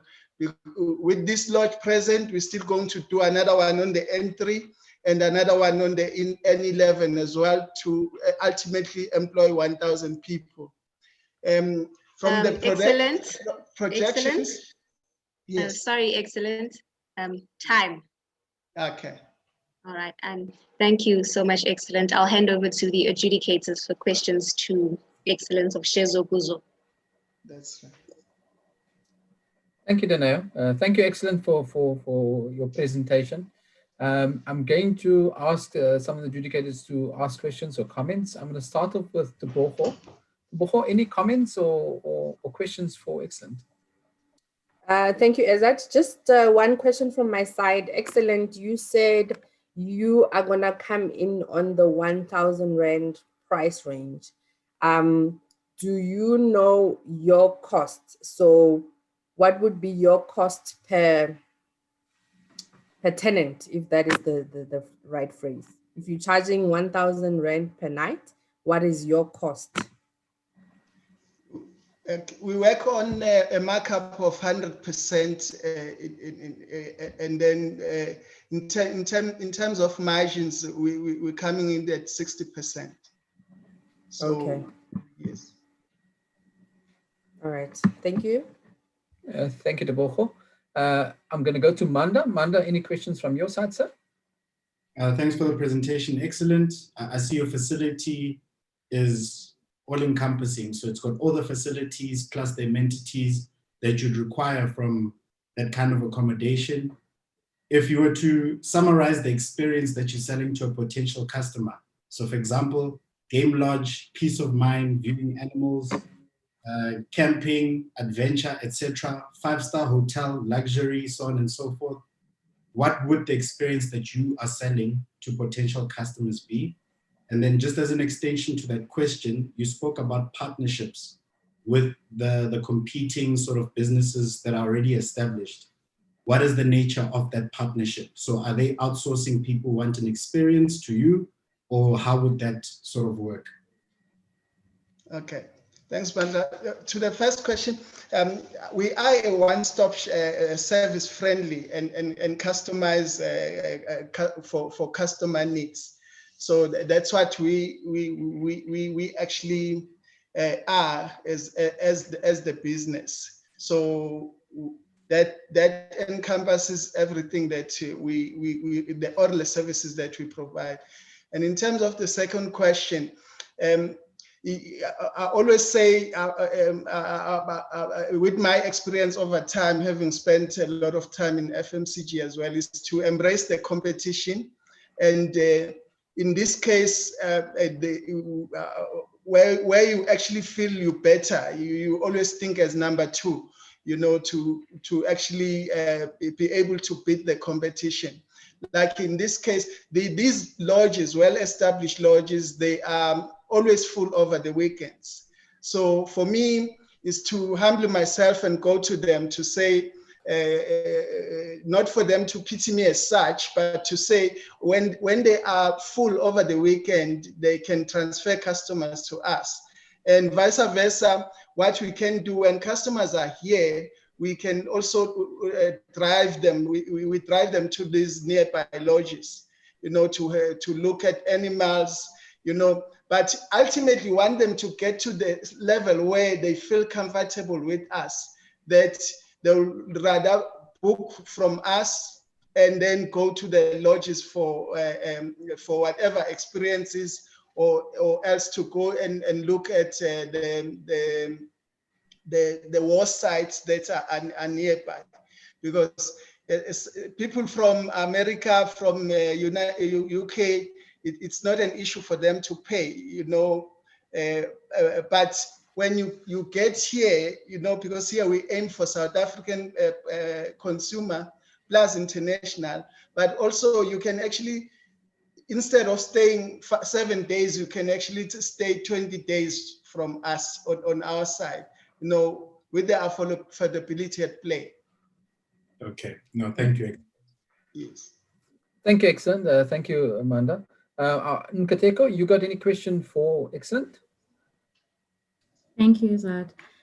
Just a quick question. So with regards to how you market yourself, I think I would like to hear how you differentiate yourself from the lodges that are around you. Is it just on price? So if I am looking at you and looking at other lodges that are in your area, would I pick you purely because of price, or is there more that you are offering over and above the competition? Thank you for the question. If you look at the lodges that are around us, they actually away from the people. We are at the center where my neighbor here is Gwahlatshwayo and Hadebe, where their neighbors, it's animals, and some people fear animals. They like to go in and then come out as quick as possible, just to view the animals and then come out to stay in a place where there's people. So that's where we are. That's where we are as a lodge. And we are also in a poor community, taking that risk in terms of, and people want to actually support businesses like that, where you actually spent 9 million in a place like this one, and it's here we are. It's really paying off, on a projections of 1.4 million per annum for the first year. We've just done 3 months and we've made 820,000 rand. So we are different, and customers are buying into that. Thank you, excellent. Thank you, Nkateko. My usual question I'm asking or everyone speaking. So, what would this if you should win, what would this competition mean to you? It will mean a lot to me, even for the family, where my people at home thought I was mad when I put up this lodge. They felt that we just need to travel. We traveled extensively all over the world. They feel we should travel, and I'm saying, let's do things like this, build our own legacy, even though being part of brand Coca-Cola, SAP for over a long period, they think I'm the hero, but it's always nice to start your own things fresh and be known not for the person that you've been, an executive at a bigger company like that, but a person that have left a legacy for generations to come. And if we win, we take the money and we recapitalize the business and move forward. Yeah. Okay. Thank you very much for your informative presentation. Excellent. Thank you and well done. Thank you. Over to you, Daneo. Thank you so much for your presentation, excellence, and thank you, adjudicators. I will now be moving to our fifth and final contender. That is 4IR Africa. 4IR Africa, I see you online. Hello, Maruping. May you please wow us. Hello. May you please wow us with your presentation. Good day. Yes, my name is Maruping Power. I am from 4IR Africa. 4IR Africa is a company that manufactures an eco-friendly and sustainable geopolymer concrete binder. Can you just put the presentation in full screen?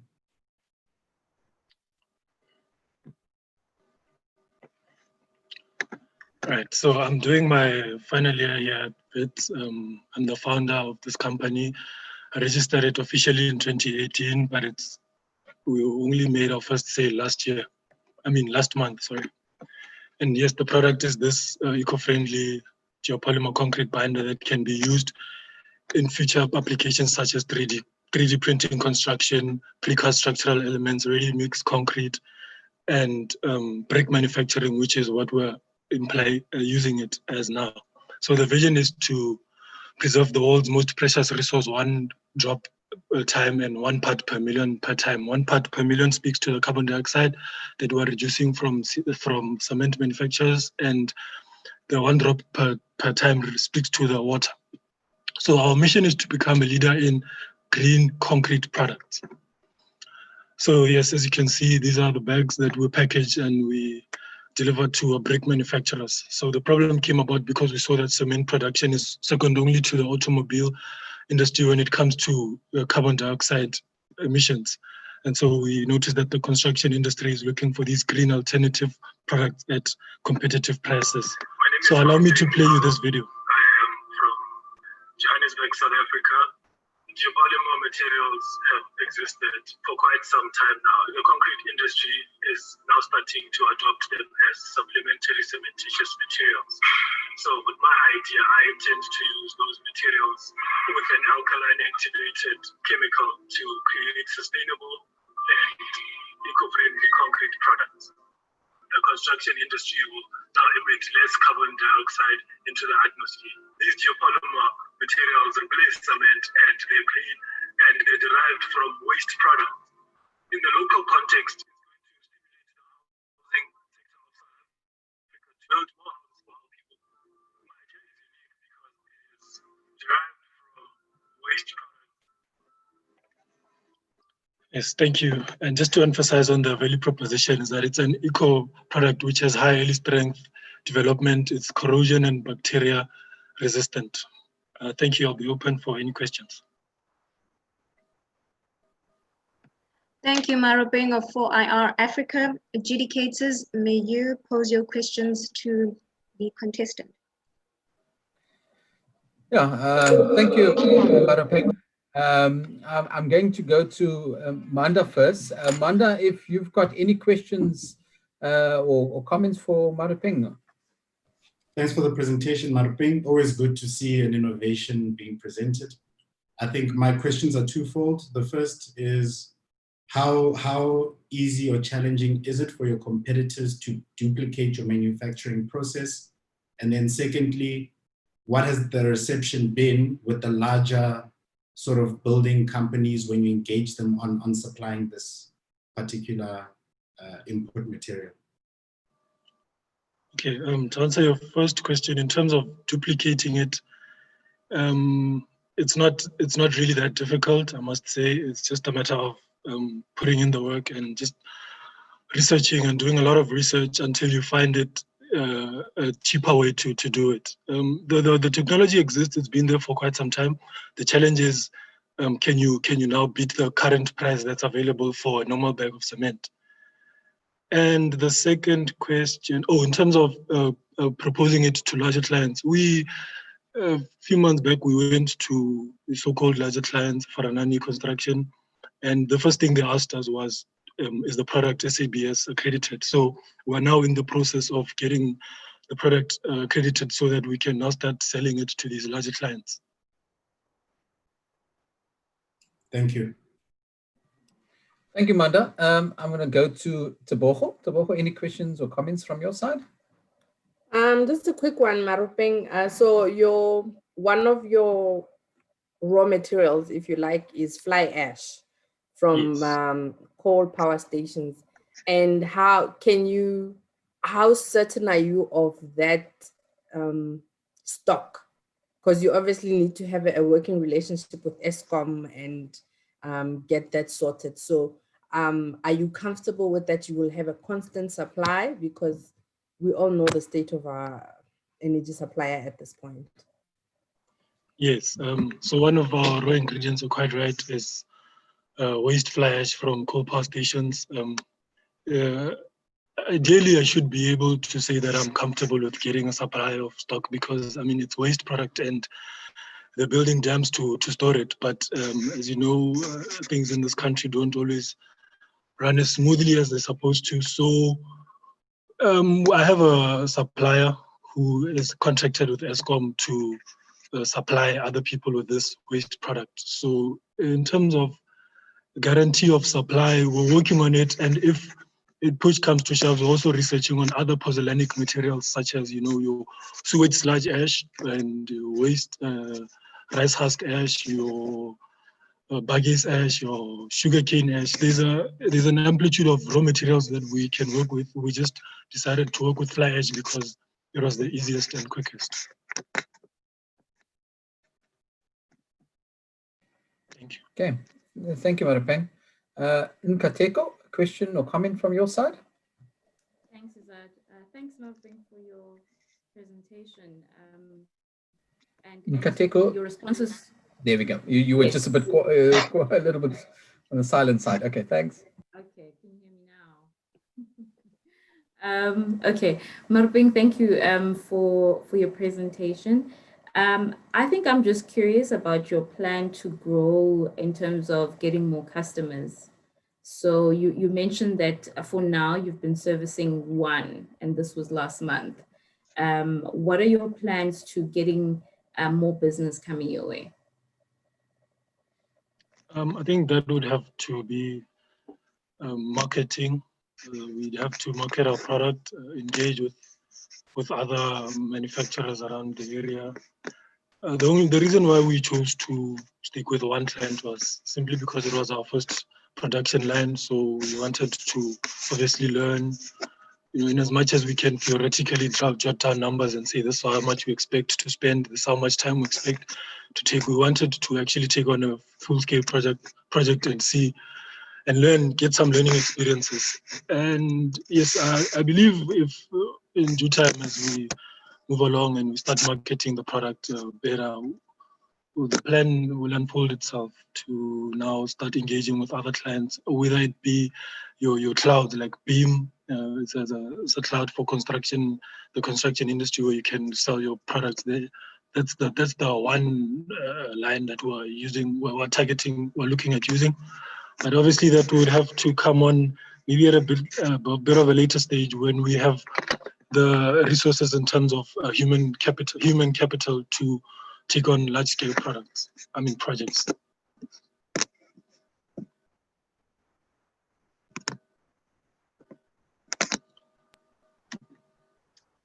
Sorry, Izad, you are on mute. Yes, I just saw that there for a second. Thank you, Nkateko, for that question. Marupeng, a question from my side is, if you were to win, what would winning mean to you today? Winning this competition, what would it mean to you? Well, it would be definitely be a step in the right direction. Um, just to go back to my team and tell them that we won and we can expect to take on bigger projects, because obviously that would mean we have the financial backing, and also just to support us in terms of just fast tracking our SABS application, because there's a few requirements that they need, in terms of samples that we need to take to them, etc. So yeah, winning would definitely mean a whole lot. Thank you, and I hope I believe that you wrote exam this morning, so yes, I hope it went well, and that you were very, and for someone that wrote exams, you seemed very cool and calm, having to pitch immediately after that. So well done to you, sir. Thank you. Okay, thank you, Dineo. Back over to you. Thank you, Marubeng, for your presentation, and thank you, adjudicators, for that session. And thank you once more, attendees. We've just had a session of our top 5 contender pitches. And as you can see, everything is looking exciting. We've got Christmas offerings. I see Technical is popping up a poll for us. So we're gonna move swiftly to the poll. So the question for the poll is, who do you think will win the pitching competition? Is it 1, Butomi General Supply, 2, BTC Campus, 3, Mo Fitness 8, or are you leaning towards Shezo Guzo Investments at number 4, or number 5, 4IR Africa? The poll is up, so do place your bets on who you think will win the competition, and we'll be running that poll, so do post your answers for the poll. All right. Technical will have the poll on and we'll flight the results in a few moments. And while the results are being gathered, we are going to be moving through the program, where after the poll results are shown, adjudicators will be deliberating privately, and they will come back. But while they deliberate, I will hand over to Tina Shope. Tina Shope is the Stakeholder Engagement Manager at Black Umbrellas. And Tina Shope will be running us through the new Black Umbrellas brand and what Black Umbrellas is about. And to quote my colleague Tebogo Matolo, we do not sell Black Umbrellas. So I will hand over to Tina Shope. Tina, are you ready?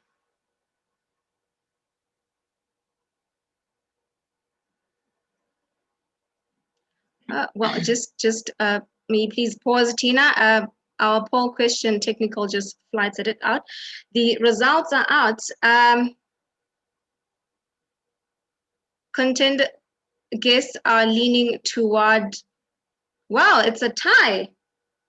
Oh my goodness, interesting set of results. So you've got 27% for Mo Fitness 8, Shares of Guzo Investments, as well as for IR Africa, and with BTC Campus at 8 and Butomi at 12%. Interesting. We will see who runs that later on after adjudicators. I have Tina Shope here. Tina Shope, may you please wow us with the Black Umbrellas brand. Thank you so much, Dino. Greetings to everyone. I think my session is quite short and sweet. And I'd like to introduce to you the really exciting changes that have happened in terms of our corporate identity and the BU brand. So as we know, the world is changing. The COVID pandemic has literally fast-tracked the whole idea of digitization. And as we see that the world is changing, we at Black Umbrellas are excited to actually note that so are we, you know. And we move forward with pride in that over the past 14 years, we've created and scaled numerous 100% Black-owned businesses. And to date, the strategic goal remains the same and as relevant as ever. The need for small business development still is one that is quite important, and we as Black Umbrellas have realized that we need to continue in our quest to develop SMEs to be scalable and provide the necessary jobs that are required. So we've built up significant skills, resources, people, insights, capabilities, and networks as Black umbrellas. And we honestly believe that through collaboration, together we're able to achieve more, and we are ready to partner in achieving this large feat. So this is through a broader and more holistic offering, and it far surpasses the limitations of a brick and mortar incubator. And it is done through harnessing the new digitized world and extending our reach throughout South Africa, throughout the confines of the African continent, and also just reaching the rest of the world. So the important thing also is the further breaking down of barriers to equal and sustainable economic access and participation, and empowering businesses that are in our program through collaboration. So in terms of how we will, or how we envision doing this, we believe in our brand ethos and our brand DNA, in that our reason for being as an organization is to be a valued partner in enabling equal and sustainable economic access and participation. And we believe that we can only achieve this through our vision, and we can only achieve our vision through our mission of inspiring, developing, mobilizing, and connecting entrepreneurial and innovative people and to resources to affect positive economic and social change. So what drives us as an organization, what keeps us on our toes and keeps us doing the work that we continue to do with the SMEs in our program? Our values are that of being a progressive partner, in that we're future facing, we're looking at new economies, the jobs of the future, we're innovative and pioneering, as well as being quite dynamic in our sense of not being static, being innovative, and also, most importantly, also responding to market dynamics. And we are transparent, what you see is what you get with Black Umbrellas. We are an ethical partner, and also that's how we work with the funds that we receive from our various stakeholders, and the data from our SMEs that we develop is always kept safely, as well as being a collaborative partner, in that we are in South Africa, which is quite diverse and different. So we respect diversity and differences. We are creative and also connecting. And with commitment to our brand, to our reputation. We've been in the enterprise and supply development space for over 14 years. We have a successful reputation or track record in developing scalable SMEs or businesses that are able to create the jobs that they do. And we are proudly South African brand. We embrace opportunities to contribute and make a difference in our economy, make the difference in the lives of SMEs that are in our program, and also just being a committed partner to ensure the success of our stakeholders and the SMEs that we so diligently develop. So importantly is our brand promise in terms of what we uphold when it comes to the relations that we have with our partners. And it's quite simple in that we enable you to achieve real economic success. So in that, we do that through our innovative platforms, our products, our vast network and support. And we also importantly also focus on you as our partner. What is your vision, and how do you play a role in the entire economic ecosystem? And we meet your present requirements and enable positive change. We're quite real, as I said, you know, with Black Umbrellas, what you see is what you get. We always put our partners' needs before everything else, and we're also quite inclusive, you know, and bridging the device of economic disparities. And we also look at, in terms of the economy, how do we support startups and large enterprises, government and communities. And, you know, for us, success means being resilient, being confident, and being sustainable, you know. So our brand promise to our partners is to uphold and enable them to achieve the real economic success that they'll need to do the things that add to the economic functioning of our country. So when you look at how we have morphed over the years, in 2006, we had a very different logo, but we've always kept it in the similar to orange color, and then the essence of the umbrella over the years. So in 2009, we also had a change in our logo up until 2016. So we are welcoming our move from this, as I'm showing you here, to excitedly the new Black Umbrellas logo, which has the yellow asterisk that represents the umbrella. When you look at our brand essence, that is basically our heart and soul, and that is what we live and breathe as an organization, in that we dream with you. We believe in your business and the success that it can make. We partner with you to create new ideas, new innovative, exciting processes, and also we grow with you, and also have an opportunity to share ideas, share learnings, share insights, you know. So that becomes the heart and soul of BU. We dream, we believe, we create, we grow, and we share.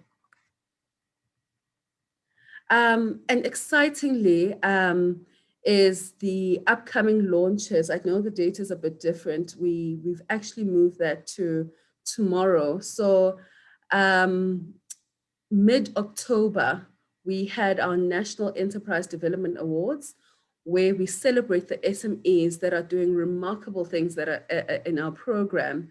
And this year, excitingly, we had the opportunity to broadcast our National Enterprise Development Awards on CNBC Africa.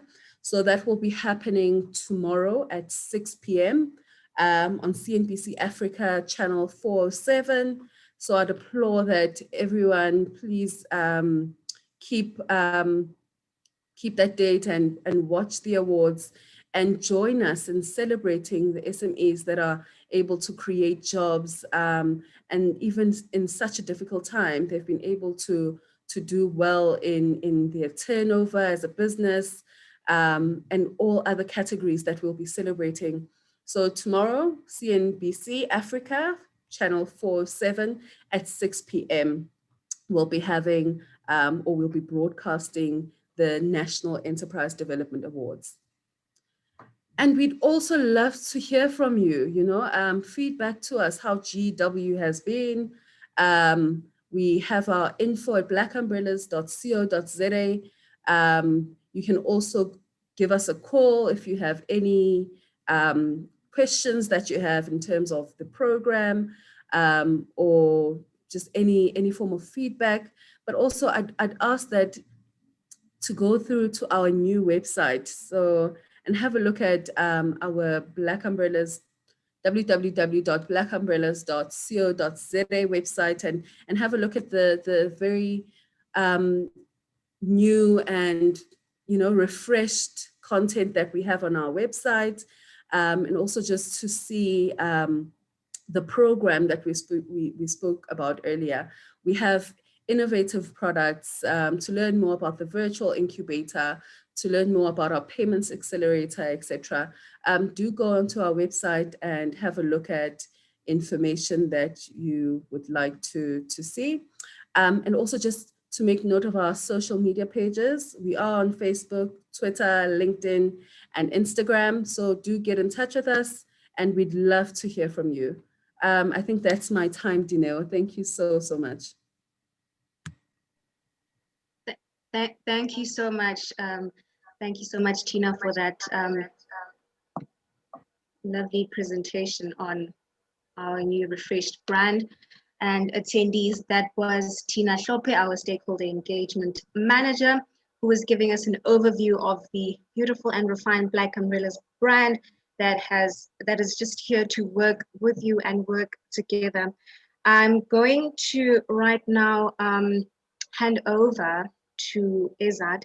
Ezad is obviously our adjudicator for the day, including Manda, Tebogo, and Kateko. Ezad will be coming through and he will be announcing the top 3 winners the top 3 rather. And in addition to that, the winner will be given a chance to render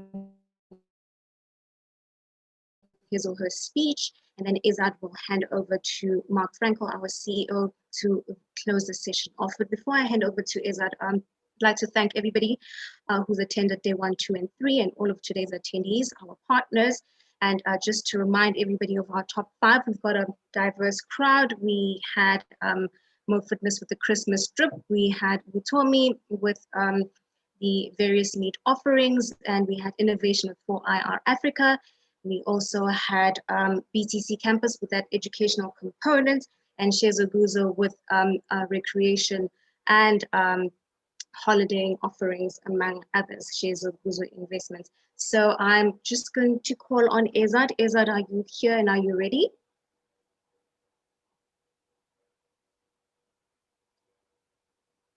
Hi, Ezad. I see Ezad is not up yet, but what we're going to do while we wait for Ezad is just to remind everybody that the official hashtag is GEW2020. And if you have any questions, do pose them on the Q&A box, any general comments on chat, and we'll just find out from technical and Ezad if Ezad is back right now. Ezad, are you here? All right, Ezad is still connecting. While we're waiting for Ezad, I hope the top 5 are ready and they're holding thumbs. Once again, congratulations to them. And also to highlight Tina's words where she spoke about jobs of the future. It's a very exciting time right now. And as you can see from some of our pictures, we really are moving into a space where anything and everything is possible, especially with the interplay of digital technologies. So this is an interesting space and a time to be an entrepreneur right now. Going to go back to technical to find out if Ezad is back. Technical, is Ezad online? All right, Ezad isn't online. So while Ezad does connect, we also just reminding everybody to follow us on our social platforms. We are on Twitter, it is @Black Umbrellas. We also on Facebook, Black Umbrellas, LinkedIn, Black Umbrellas, YouTube, Black Umbrellas as well. Do also visit the new website for all of the very unique and key offerings and exciting content. It is www.blackumbrellas.co.za. And while we wait for Ezad, I will just find out from technical. Technical, Mary, is Ezad, are the adjudicators online? They required 10 minutes more. All right. Thank you so much for that, Mary. And as you heard that attendees, adjudicators are still deliberating. It must be a very tough one. It also is very tough for me. I'm thinking where to purchase my Christmas clothes or where to use some of the extra funds I may have. So it's very, very tough competition. Once again, thank you to the attendees. And we just find out from technical if we can probably play a video or two or something engaging to engage while we wait for the adjudicators. So while we do wait for the adjudicators, do interact on the chat box, share one another's profiles, ask one another. It is a networking session. Let's follow one another and support businesses. Follow, retweet, and share. Share your YouTube channel, share your websites on the chat box. And if you have any questions, pose them on the Q&A and we will get back to that. We may also reply on social platforms after the webinar has concluded or for the remainder of the month. So I'll just go through the chat box right now and see if we have some interesting insights. Stella, thank you, Mary Technical, sharing the exciting PU video. Africa, it may have set growth back as much as 5 years. Small businesses are the most vulnerable. They generate 2 out of 3 jobs, and most will not survive the crisis. Our economic recovery will be filled with challenges.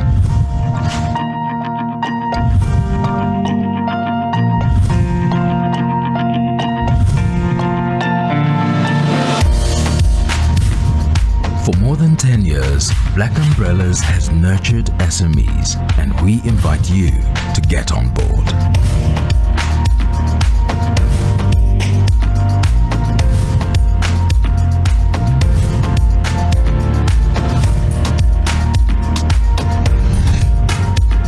Black Umbrellas, developing Africa's future black businesses together. Technical, there's a lovely mantra oh, I see Manda's coming through. Welcome back, Manda. I see the other adjudicators are also stepping up. Welcome back, Deboho. Thanks, Dineo. And thank you once more, attendees, for your grace and patience. Ngateko and Ezad are coming through with the top 3 announcement.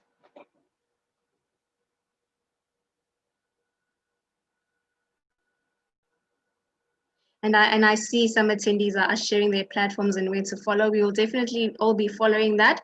It is a session of networking and ecosystems, which is the theme we've elected to run with for GEW 2020. Nkateko's online. We see Nkateko. Ezad. So just a few moments, Ezad is coming through with that announcement. Oh, splendid. I see Ezad. Welcome back, Ezad. So Ezad is connecting to his audio. Ezad, you're on mute. Thank you, Dineo. Thank you, everyone. Apologies once again for keeping everybody waiting. We had a little bit of a discussion around the getting to the winner of our pitching competition.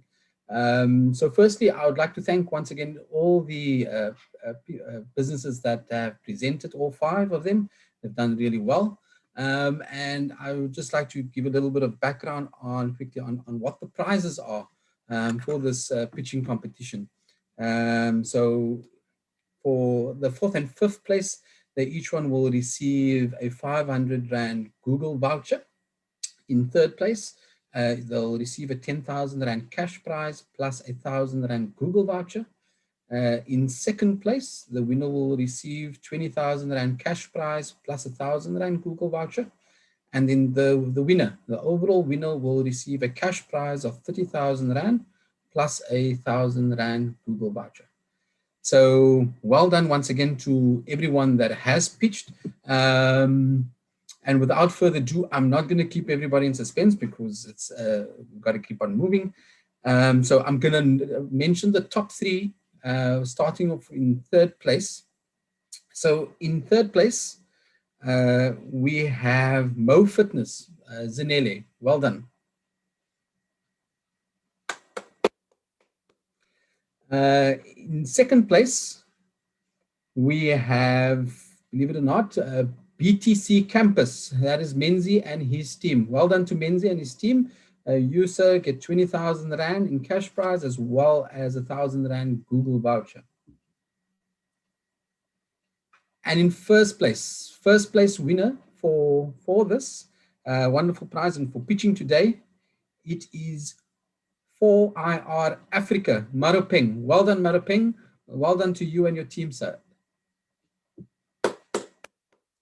So I'm going to ask Maropeng just to give a few words, what his thoughts are of winning the competition and what he will be doing with his prizes today.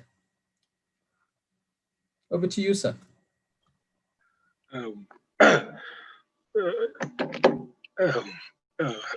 Sorry.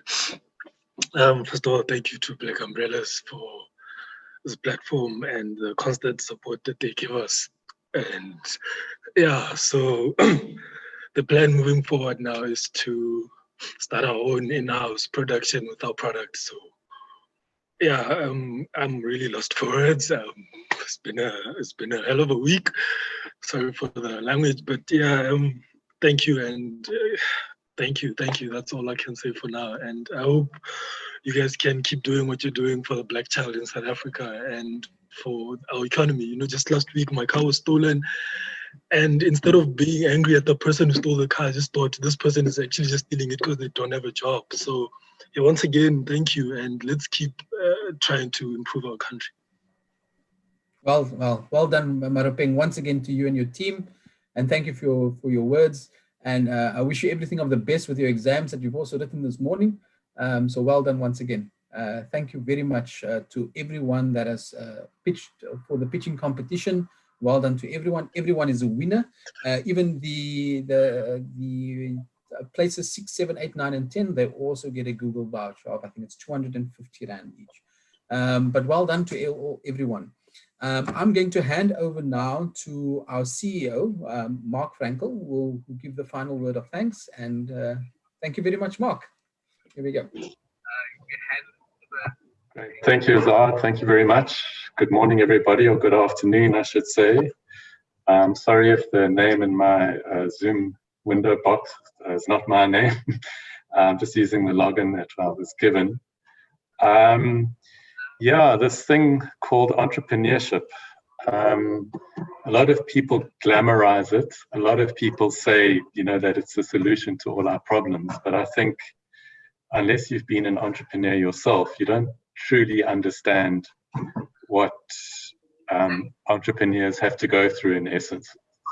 How much it takes to, you know, be able to get your business off the ground, to make it sustainable, the challenges you have to face, the commitments you need to make, the sacrifices you need to make. So we at Black Umbrellas are very grateful, you know, for each and every person who makes a decision to embark on this journey, and also gives us the ability to assist them through this. And I found a very meaningful quote this morning around entrepreneurship, and it's made by a woman by the name of Rebecca Inon Chong, who's the founder of a company called Appstech in Cameroon. And her quote is, "Just knowing that other people are in your situation and are making it through is great support."